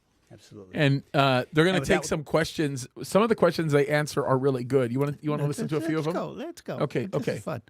Questions? Yeah, right here. Sir, appreciate it. Admiral, I wanted to ask, or Mr. Secretary, the Ukrainian president said today that the U.S. has asked for specific capabilities to deal with Shahed drones, Iranian drones. Can you guys talk about what you asked for, and has there been any surprises from Iranian capabilities that you guys have seen? Which, by the way, I want to say this. This is very interesting. Listen to what Pete Hegseth says in response to this question regarding did you hear the Ukraine, question? Russia. Yeah, regarding Ukraine, Russia, and Iranian drones. Okay, it's you can see the look on his face changing. Okay. It's hilarious. Watch this. 6 days. Go ahead. We're very familiar with Iranian's capabilities, and as you might imagine, we planned for it right from the outset, and I feel good about what the plan was. Like any good organization, we adjust as necessary to meet the environment, and we've made those appropriate adjustments. Absolutely. Right here. He refuses to answer the question, and then he'll answer the same question again. And when he does, it's going to be a whole wow, what just happened? What just happened? One, was an American pilot shot down today in Iraq? And two, I've heard reports that there's enriched uranium stored in Isfahan. I've also heard reports that there's not a lot of bombing there. Is that on purpose? Do we believe there's enriched uranium there? Was an American pilot shot down today? Is that true? And then were there targets that were hit in Isfahan, referring to nuclear targets? Yep. Listen to what he says. Do we ever send special forces to secure it? As CENTCOM pointed out, that those reports of an F-15 being shot down are false. As you can imagine, Iran is doing everything it can to peddle in lies, deception, and inflation of numbers in reality, mostly to propagandize to their own people. Right? They've shut down the internet. They're hoping they can convince their own population that they're having success. One thing one of their leaders said recently is that 500 Americans have been killed, they claim. These are lies. The lies will continue. CENTCOM will continue to debunk those lies. So, and as often is the case in conflict, first reports are often wrong. As it pertains to nuclear material and things like that, one of the objectives the president has always said is that Iran will not have a nuclear bomb, nuclear capabilities, but we would never disclose what we will or will not do inside operational plans. So Admiral Cooper's got a plan. We're working that plan. None of your business, and basically. Targets will be struck or not struck according to what we want to achieve. Yeah, right there. Secretary Hegseth, the president said earlier today in an interview that he would like to have a say in who's the next leader of Iran. Is this an expansion of your military objective? Do you view it that way? And additionally, you spoke earlier today about how previous leaders have drawn resources from our hemisphere to the Middle East. Mm-hmm. How do you avoid that? Well, there's no expansion. Ultimately, I think the president's having a heck of a say in who runs Iran, given the ongoing operation we have. So there's no expansion in our objectives. We know exactly what we're trying to achieve. I think today's a great example of what this War Department is capable of doing. I was just in another part of Florida today where we announced, America's counter cartel conference. 18 countries coming together from Central, South America, and the Caribbean, coming together to fight cartels. That is something that is ongoing. We're focused there. We're focused in the Indo-Pacific. We can mass combat power in CENTCOM. EUCOM is able to support that as well. So we know we're laser focused on our hemisphere and our homeland. That's why we locked down the border. That's why we're working with partners to take on cartels. That's why we're sinking drug boats. That's why we're on the offense there. But the beautiful things about combatant commands is that, Brad Cooper's laser focused on Central Command, just like Frank Donovan is laser focused on Southern Command. We can do both. That's what a global power can do. Ultimately, this issue of Iran's nuclear pursuit and their unwillingness through negotiations to stop it was something President Trump has said for a long time needs to be dealt with. And after 47 years, he's doing something that no other president was willing to do. And we're doing it overwhelmingly, and we're doing it decisively, while also in other parts of the globe having the desired effects. I mean, take, for example, what we displayed yesterday, the Iranian ship in the Indian Ocean, sunk by Indo-PACOM, another combatant command, who coordinated with us in order to make that happen. So America's reach is global. Our focus here, though, these missions are narrow, they're scoped, and Admiral Cooper is well on his way to ensuring that we reach those objectives. Again, he's saying this to China. He is definitely saying this to China. It's what he's doing. Yep. We are capable of striking you or defending ourselves from you, whatever it takes.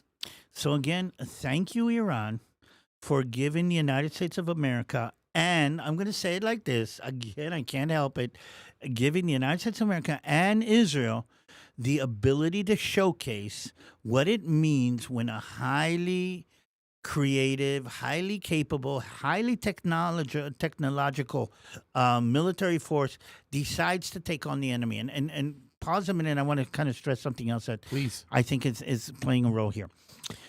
There's always been, I'm going to say, a contest in military technology and military tactics between the defender and the aggressor. Okay, we've always had the knights in armor, the arrows that penetrate the armor. Okay, so the armor gets thicker, then and so forth and so on. Castles, okay, and then the gunpowder obsoleted the castle, so we don't have castles. There's always been this. There was a feeling that missile technology in its whole, and it started off in the 1970s and went through until today, gives a heavier punch above its pay grade to smaller players. Yeah. Okay. When I was a little baby tank commander, the tank was the king of the battlefield. I mean, the ability to bring firepower together with maneuverability and put it in an armored package that nothing can penetrate gives you an asset. Then missiles came on with hollow charges, and all of a sudden the tank was not the great commander of the battlefield because they could be penetrated. You get a little bit of the idea. Yeah.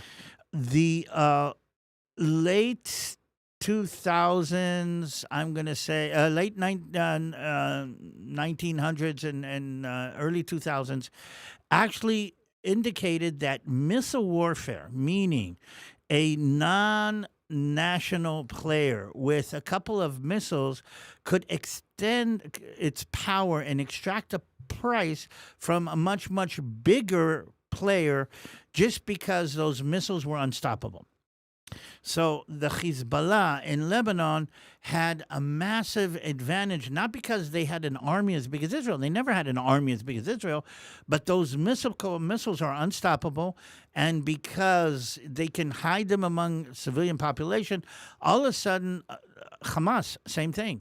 Okay, a small player. Look at Al Qaeda. Look at ISIS. Oh, yeah. Smaller players, because they integrated themselves into the civilian populations, and the missile doesn't have to take out all of the targets. I mean, nobody thought that Iran is going to destroy Israel with long-range ballistic missiles. They don't have enough missiles to destroy. It's not like carpet bombing in World War II. Yeah. The thing is that the missile created a political situation. It's a terror weapon.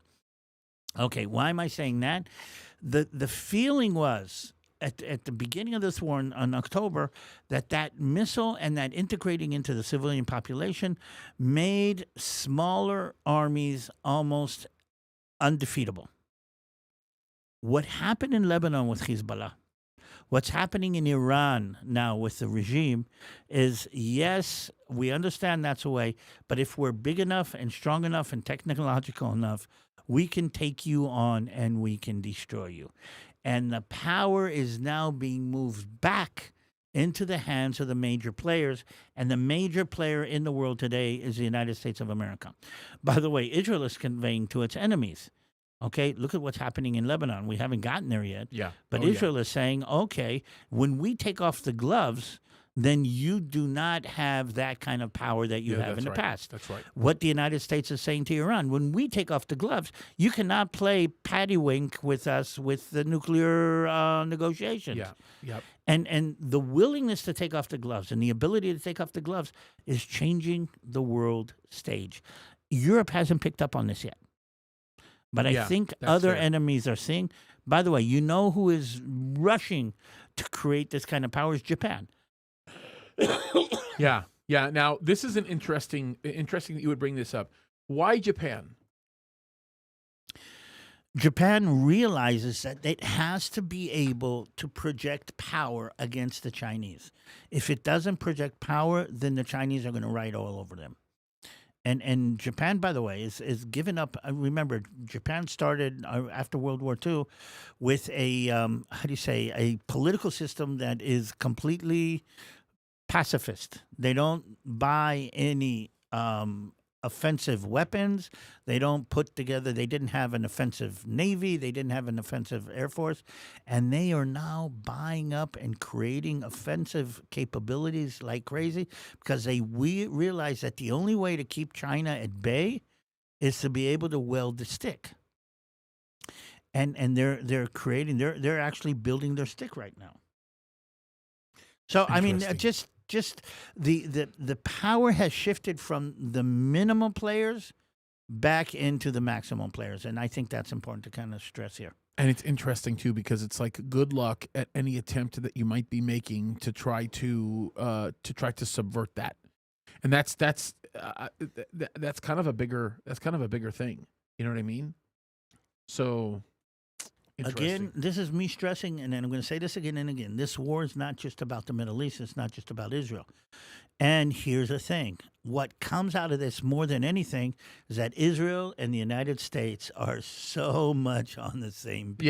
yeah, I it's mean, they're inseparable. I mean, on not only on the political level, in the moral yeah. Thank you, sphere, Jesus. Thank you, Jesus. and in the military capability. Do you understand that both of these air forces are flying around in the same airspace? Israeli planes are being refueled by American tankers before they hit Tehran. Just love it. I mean, what else? Can you not rejoice by that? I mean, come on. I just good question, by the way, from Chansey on JD Vance. We'll address that when we take some questions because there's a lot of trepidation on that one, and we'll talk about that in a minute. Okay. Right here, yes, sir. Howard Ullman, what condolences for the troops killed. Do the Ukrainians are talking about providing low-cost interceptors, given their experience? Is that something that the Pentagon is looking for? And Robert Cooper, can you walk us through a little bit about the how effective the Lucas drones have been, what kind of targets they've hit, and how much that's helped, given that they're low-cost alternative to a more expensive helium? Go ahead.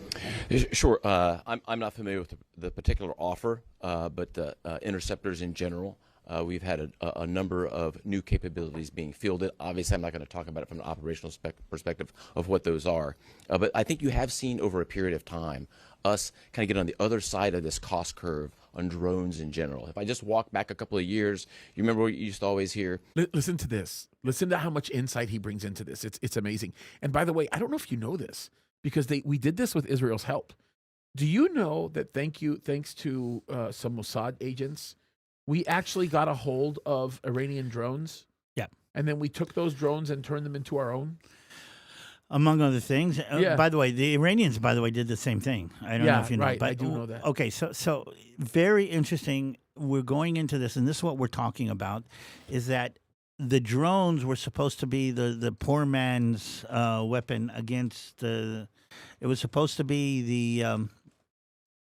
I'm going to use medieval terms. The British longbow against the armored knight. Yeah. And they thought that was going. Now we're switching back. And he says he's not going to talk about capabilities and technologies. I'll give you a couple just to kind of get you in. One, EMP emitters. Okay.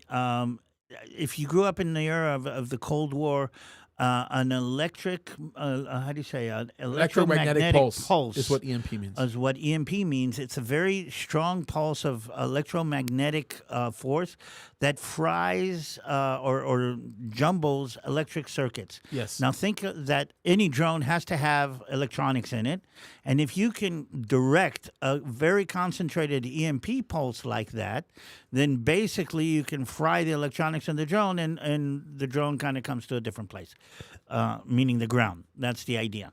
That's one. Kinetic interceptors. Armored drones. I actually saw on Israeli news the other day. Armored drones, like heavier and stronger drones, who literally bash in to the enemy drones. Yeah. And knock them down. There's two.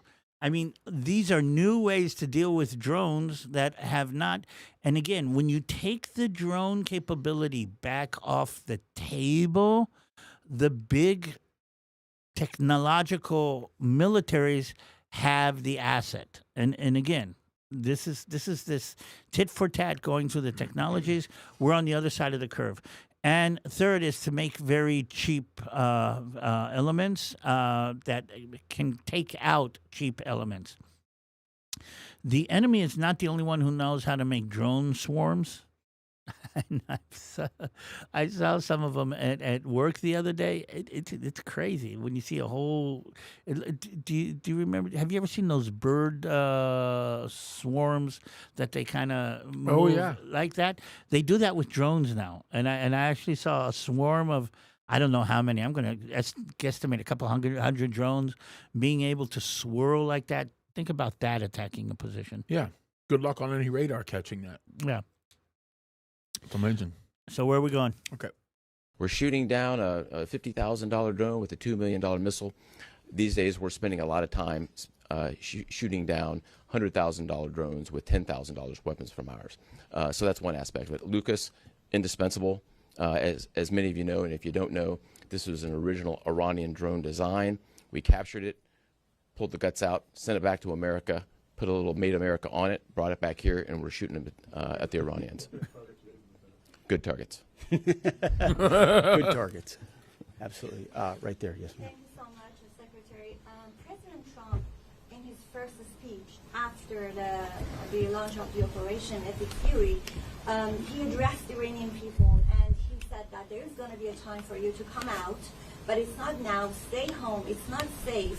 I want to know if there is a timeline for that you're going to urge Iranian people to come out, how that is going to play out, and how are you going to look at how he answers protect the protesters? You know that they're going to be shot probably, as we witnessed in January. That's what happened. How are you going to protect and support the protesters? And Admiral, I have one question for you. How are you going to minimize the civilian harms? We have a lot of evidence that the Basij units, IRGC commanders, they are now gathering in schools, in hospitals, in listen to this. Listen to this. residential areas because their headquarters are bombarded. They are ruined, of course. So how are you going to protect the civilians while you're attacking the IRGC people hard? Thank you. I would just say on the protests, obviously the Iranian people showed a lot of courage in those protests, and we saw the Iranian regime was revealed for what it is in the way they reacted to that. The world saw that. No one's done more than President Trump to reopen the opportunity for those who want a free Iran to do so. Ultimately, it's common sense, as he said up front. Don't go out and protest while bombs are dropping inside Tehran and elsewhere. So there will come a moment where he determines, or they determine, that it's the time to seize that advantage. But there's a lot of things we're doing and the Israeli military is doing, targeting those individuals who are targeting those who protest. The more you do that and you erode their will and you erode their capabilities, the more you create an opportunity for people to boldly stand up. Right on. Yeah, I would just reinforce the point. Listen We're to this. targeting Listen, the people. We're targeting the headquarters and the people who are targeting the protesters. First and foremost. I'd also just double down on the president's comments that he previously made to the people. Stay in your homes, keep things calm. Stay out of the way. There's a lot of U.S. and Israeli capacity coming over. We're hitting a lot of targets. In other words, The best we're thing for them to coming do for right more. now is just to lay low. And we're bringing hell Pause, with us. pause a minute on this one. I want to reiterate what I said before, and it's this: the Iranians, if they want their country back, have to be willing, okay, to aggressively take the chance, put themselves on the line. If they're not willing to do that, they're not going to get their country back. Yeah, you're right. And we're all saying you need to do it. Now, what she did is, oh, it's your job to help them. No, Yeah. it's their job to stand up to do that. And that's the thing. You don't deserve a country if you're not willing to aggressively Yeah.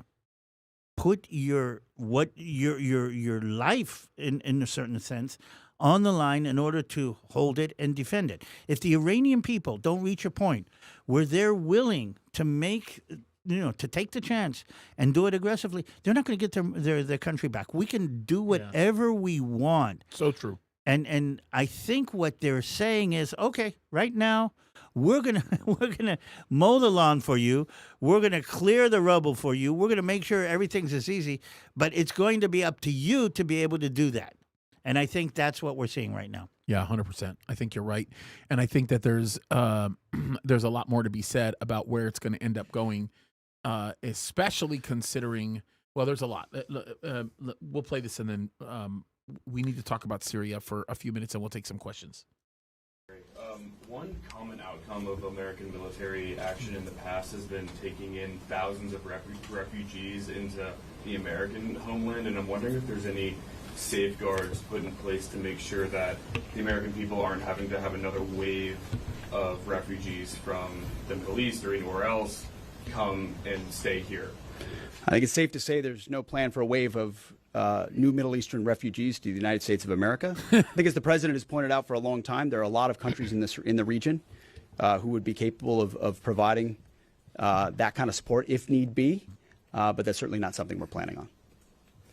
Yep, back there. Yep. Not even a question. Michael in Washington Times. I wanted to ask, I know, semper gumby is always a truism in the military. Did the British decision to refuse Diego Garcia have any impact on the mission itself? Did you have to adjust, or were you able to just completely, go with the mission without any worry? Well, as the president stated, it was unfortunate that that the Brits didn't, from day one, say, "Hey, go ahead and have access," but we got there. We got there, and that's now part of the way that we're operationalizing bomber runs. And it's part of when we say more to come, it's more fighter squadrons, it's more capabilities, it's more defensive capabilities, and it's more bomber pulses more frequently. The amount of firepower. You know why they hit the base in Cyprus? It just now dawned on me. Turkey. No. Cyprus is Greek Cyprus. Okay, Akrotiri is a British base in the Greek part of Cyprus. It's like Guantanamo in Cuba. I mean, it's a piece of England, literally on the island of Cyprus. Oh, that's interesting. Wait. So, okay, so you're turning on a different thought in my mind. So you think this is about them dragging Greece into this, No. and not about wanting to bring Turkey into the picture? What just now dawned on me? Where are the tankers? I think the tankers are there. I think the tankers are there. Oh, that's interesting. So They they're trying to diminish aerial capacity by destroying the refuelers. Exactly. And here's the thing: the tankers are not in Israel. Not all of them. There are a few, not all of them. I don't think the tankers are in Jordan, because Jordan doesn't want to get mixed into this. So I think that they put the tankers out of combat range, okay, basically. Yeah. And I think that the strike on Akrotiri in Cyprus was meant to say, because they didn't destroy the base. Wow. And that just now dawned on me. I never even thought about that, because they're getting desperate, and that would help them with their air superiority problem. That's really smart thinking. I never even thought about it like that. No, and if they could get the British to close down access to that base, then they could put a dent into both, because Israeli planes Yeah, are that makes sense. being topped off and American planes are being topped off. So if they could convince, let's say, Cyprus to say, we don't want this, or Britain, we're not going to let you use it's an Air Force base. It's actually an Air Force base, a British Air Force base. We're not going to let you use this base for housing those refueling tankers, then that would be a major issue, because I heard the Israeli pilot saying the refueling issue, it's like they go from gas station to gas station. Yeah. It's really cool. Anyway, that just now dawned on me. That's very, very interesting, because that makes a lot more sense. My instant reaction was they're trying to drag Turkey into it. No, Which they bombed Turkey, but that's a whole other. They're trying to put a twitch on how do you say, the whole aerial campaign. Good luck. Yeah. It's not going to happen. Okay, here we go. Over Iran and over Tehran is about to surge dramatically.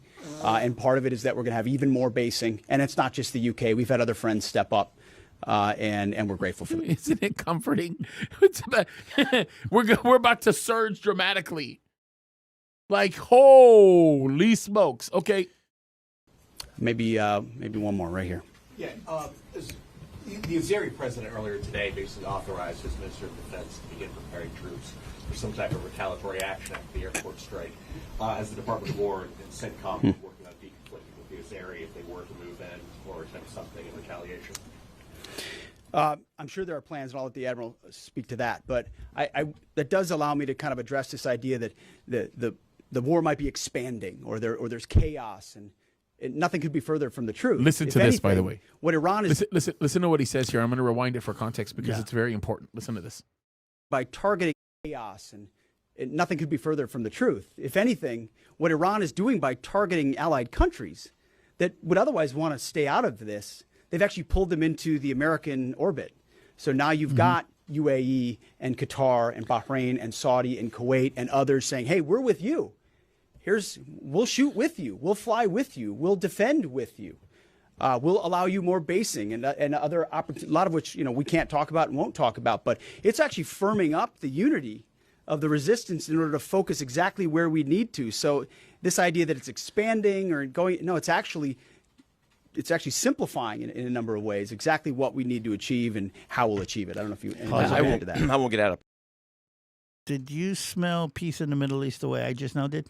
I mean, that's. It's now exactly right. Did you just now smell, at least potentially, it's Bible prophecy coming to life. This is the beginning of what may very well be what has to happen for Ezekiel 38 to take place. We got a ways to go. I mean, I don't think Israel's going to trust anybody for a while. But again, it's good. I mean, but I give 10 years of all of this happening, then the Middle East is going to be in a different What place. if it's a lot faster than 10 years? Maybe 5. It could happen in 5. I'm not going to trust Qatar in 5 years. I mean, But what's to say you're going to trust Qatar? Qatar is going to get a dog leash and told to heel. Israel will not be giving up its military power. I mean, no way. No way. Anyway, okay, it was very interesting. Okay, let's do this. And ahead of policy in terms of what we might do. What I will point out is this is now the 12th country that Iran has attacked. 12 countries, and it goes right back to the Secretary's point.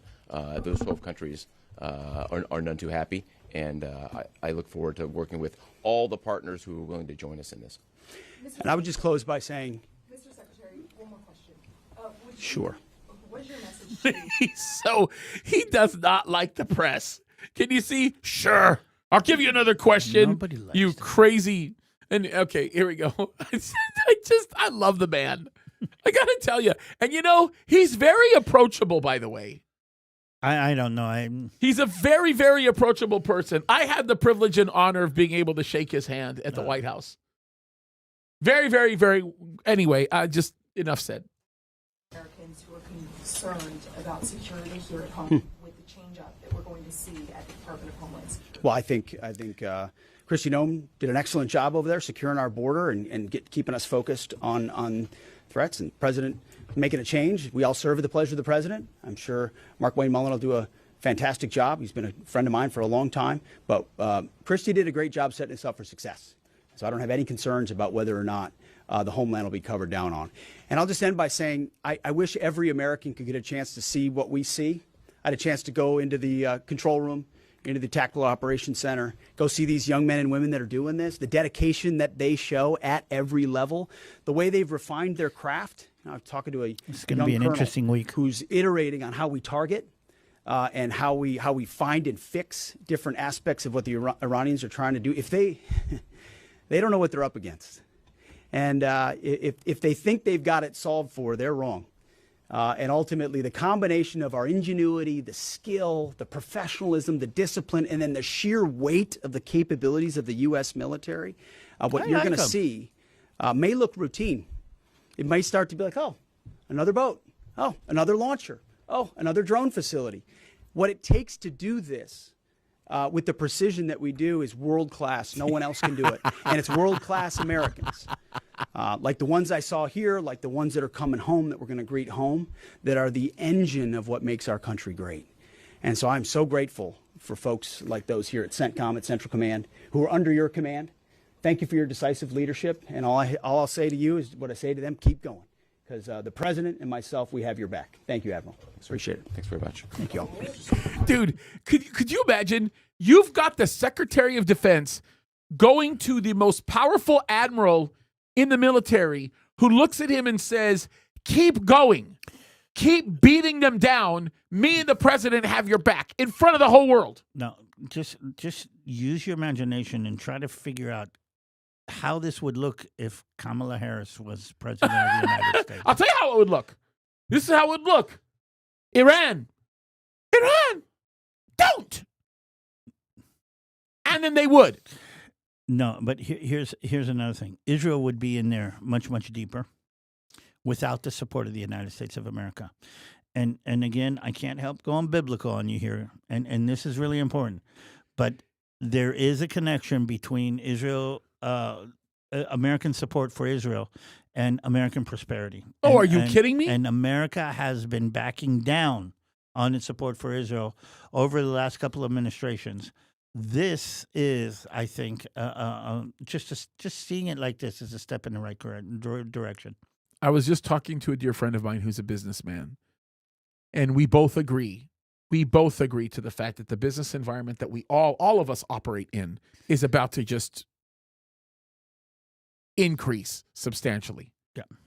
God's gonna bless this. There's no other way of putting it.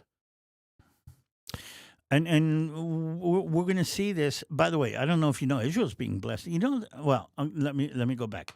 Let me remind everybody though that Israel is bearing the brunt of the retaliation.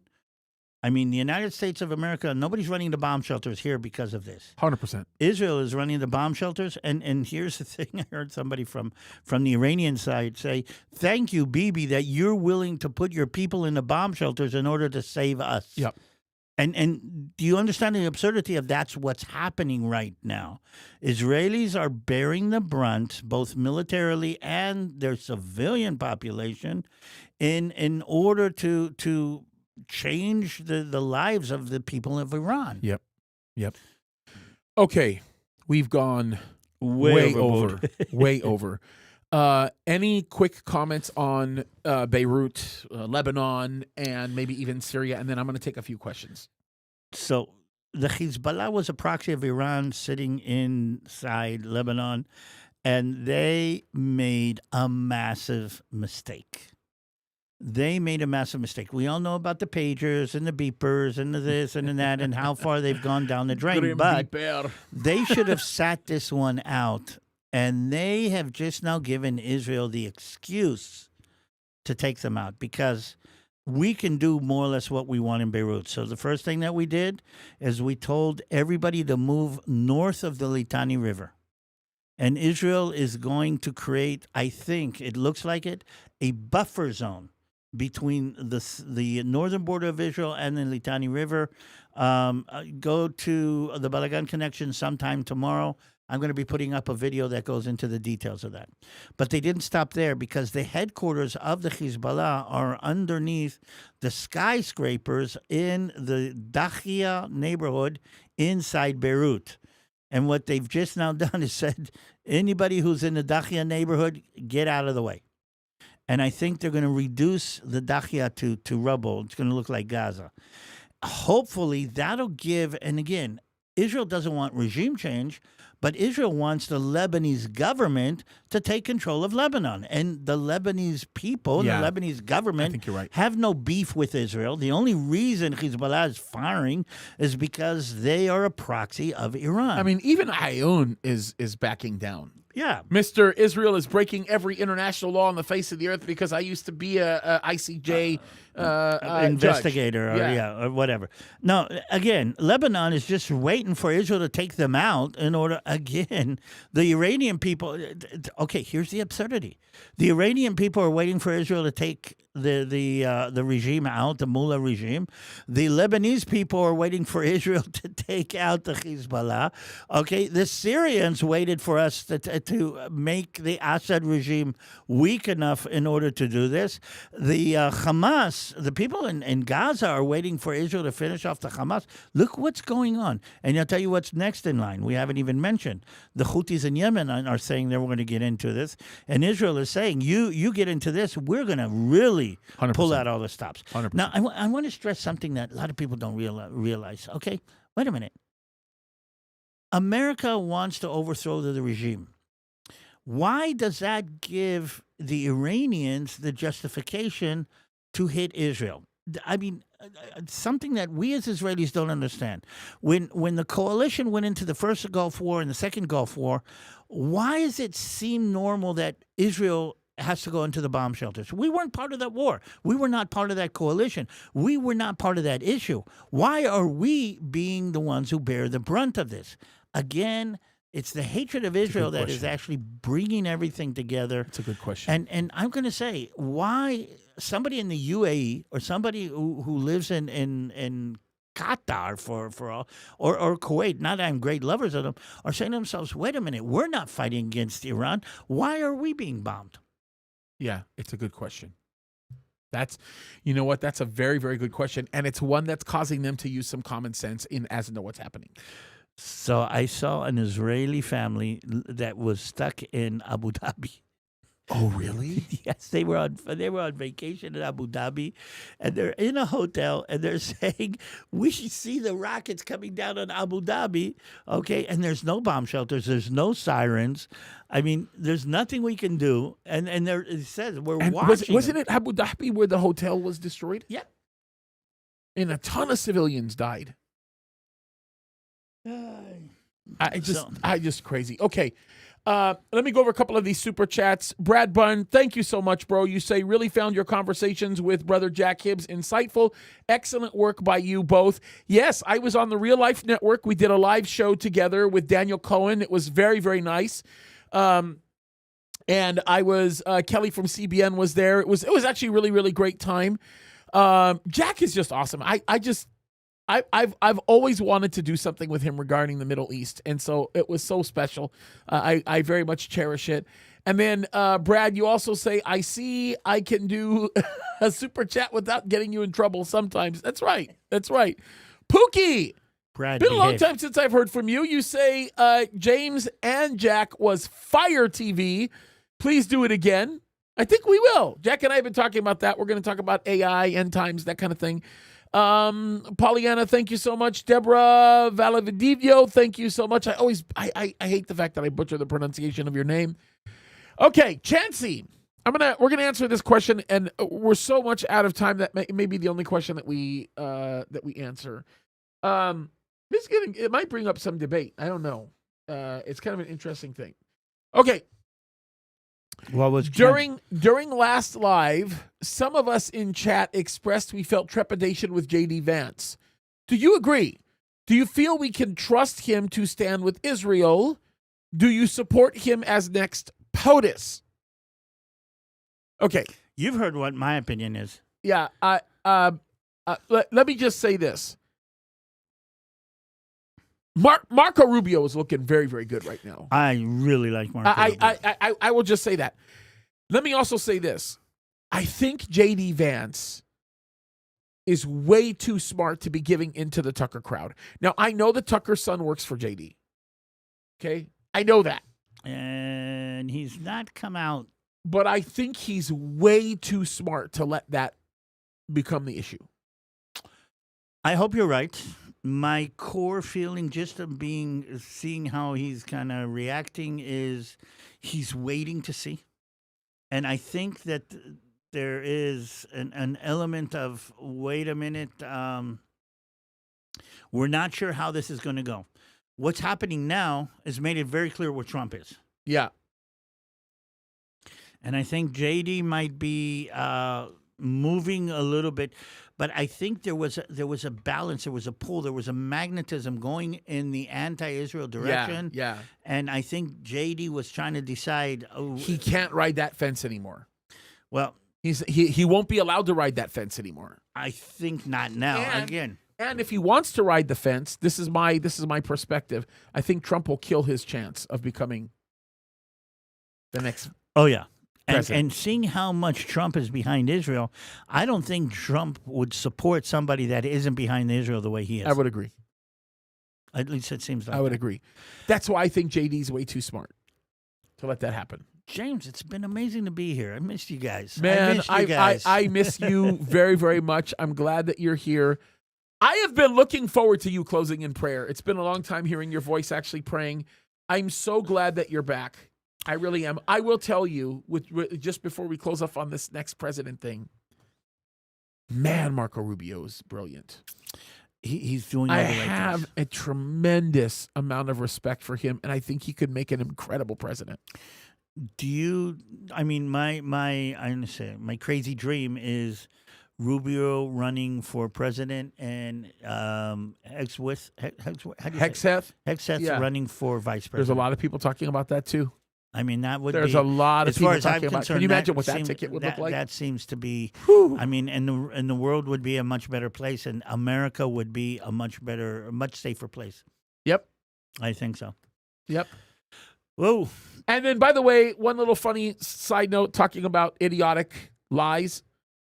Did you see that Tucker Carlson on his last rant about Israel just outright lied and said that Qatar arrested Mossad agents in their country over some attempt to whatever.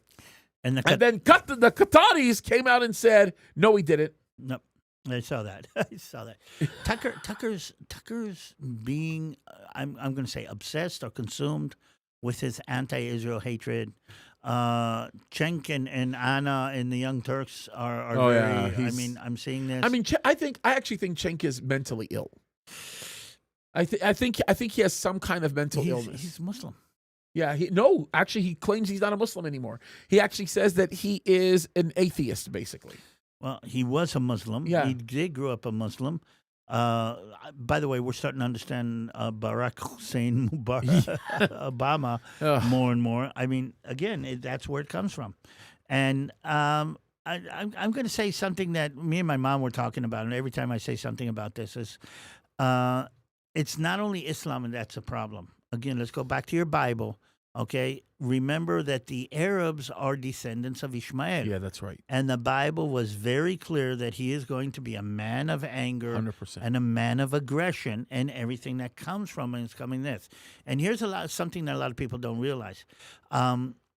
Israel's main problem is not just Islam, it's Arab Islam. There are Muslim nations that are not anti-Israel the way some of the nations are. Yep. Indonesia.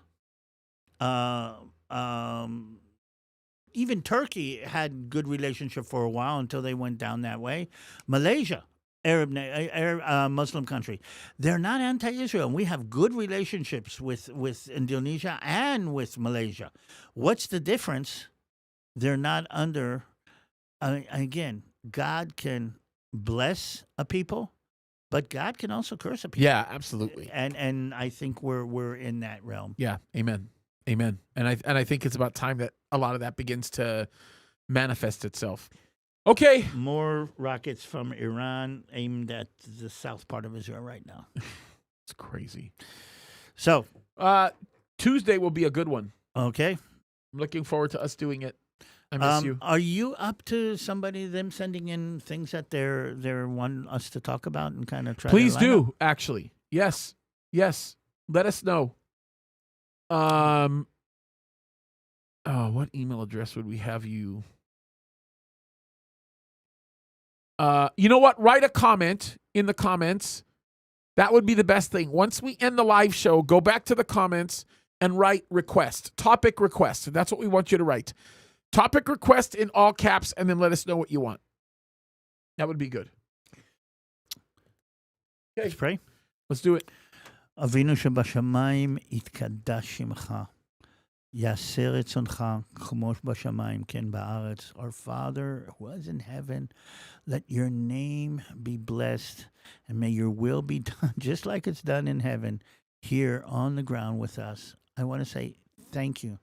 Thank you for giving us this platform. Thank you for allowing us to tour your land, and thank you for allowing us to get out in time and come back here and open up this channel to explaining what's going on with your people, with your land, and with all of us. We just pray that this will impact the people that need to hear your words. And specifically because this is my calling, I pray that the church will open its heart up back to Israel.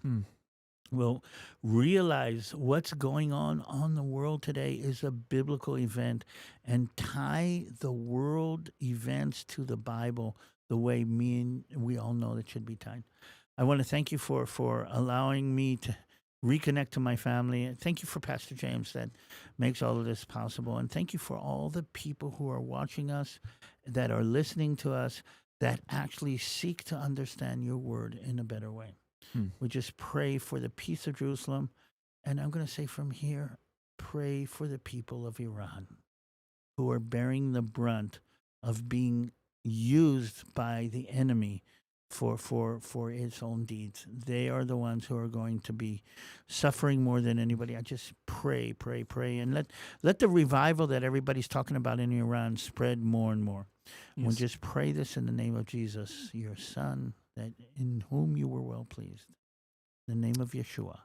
Amen. Amen. And then Dave Banner 8666. You had two questions. I'm going to just be very quick about this. The one with what will happen with Ezekiel 38 because of what's going on with Iran, highly likely that this will add to the peace element that's necessary in order for Ezekiel 38 to actually happen.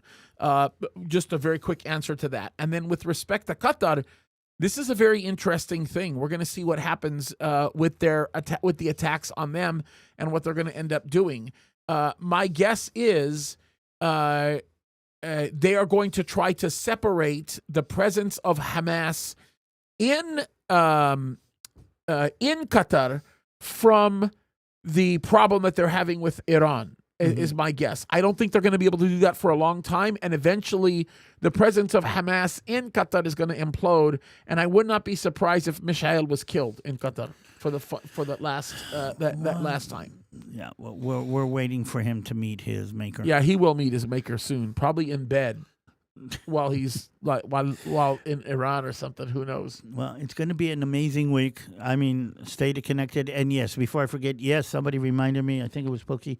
Yes, Shabbat Shalom. This is Friday. This is a Tuesday. That's I don't right. know. I know. I keep forgetting. Yeah, that's right. That's right. Shabbat Shalom. Have a wonderful, wonderful Shabbat. We love you guys. God bless you. And Pookie, we will talk about Jeremiah 49 soon enough. Okay.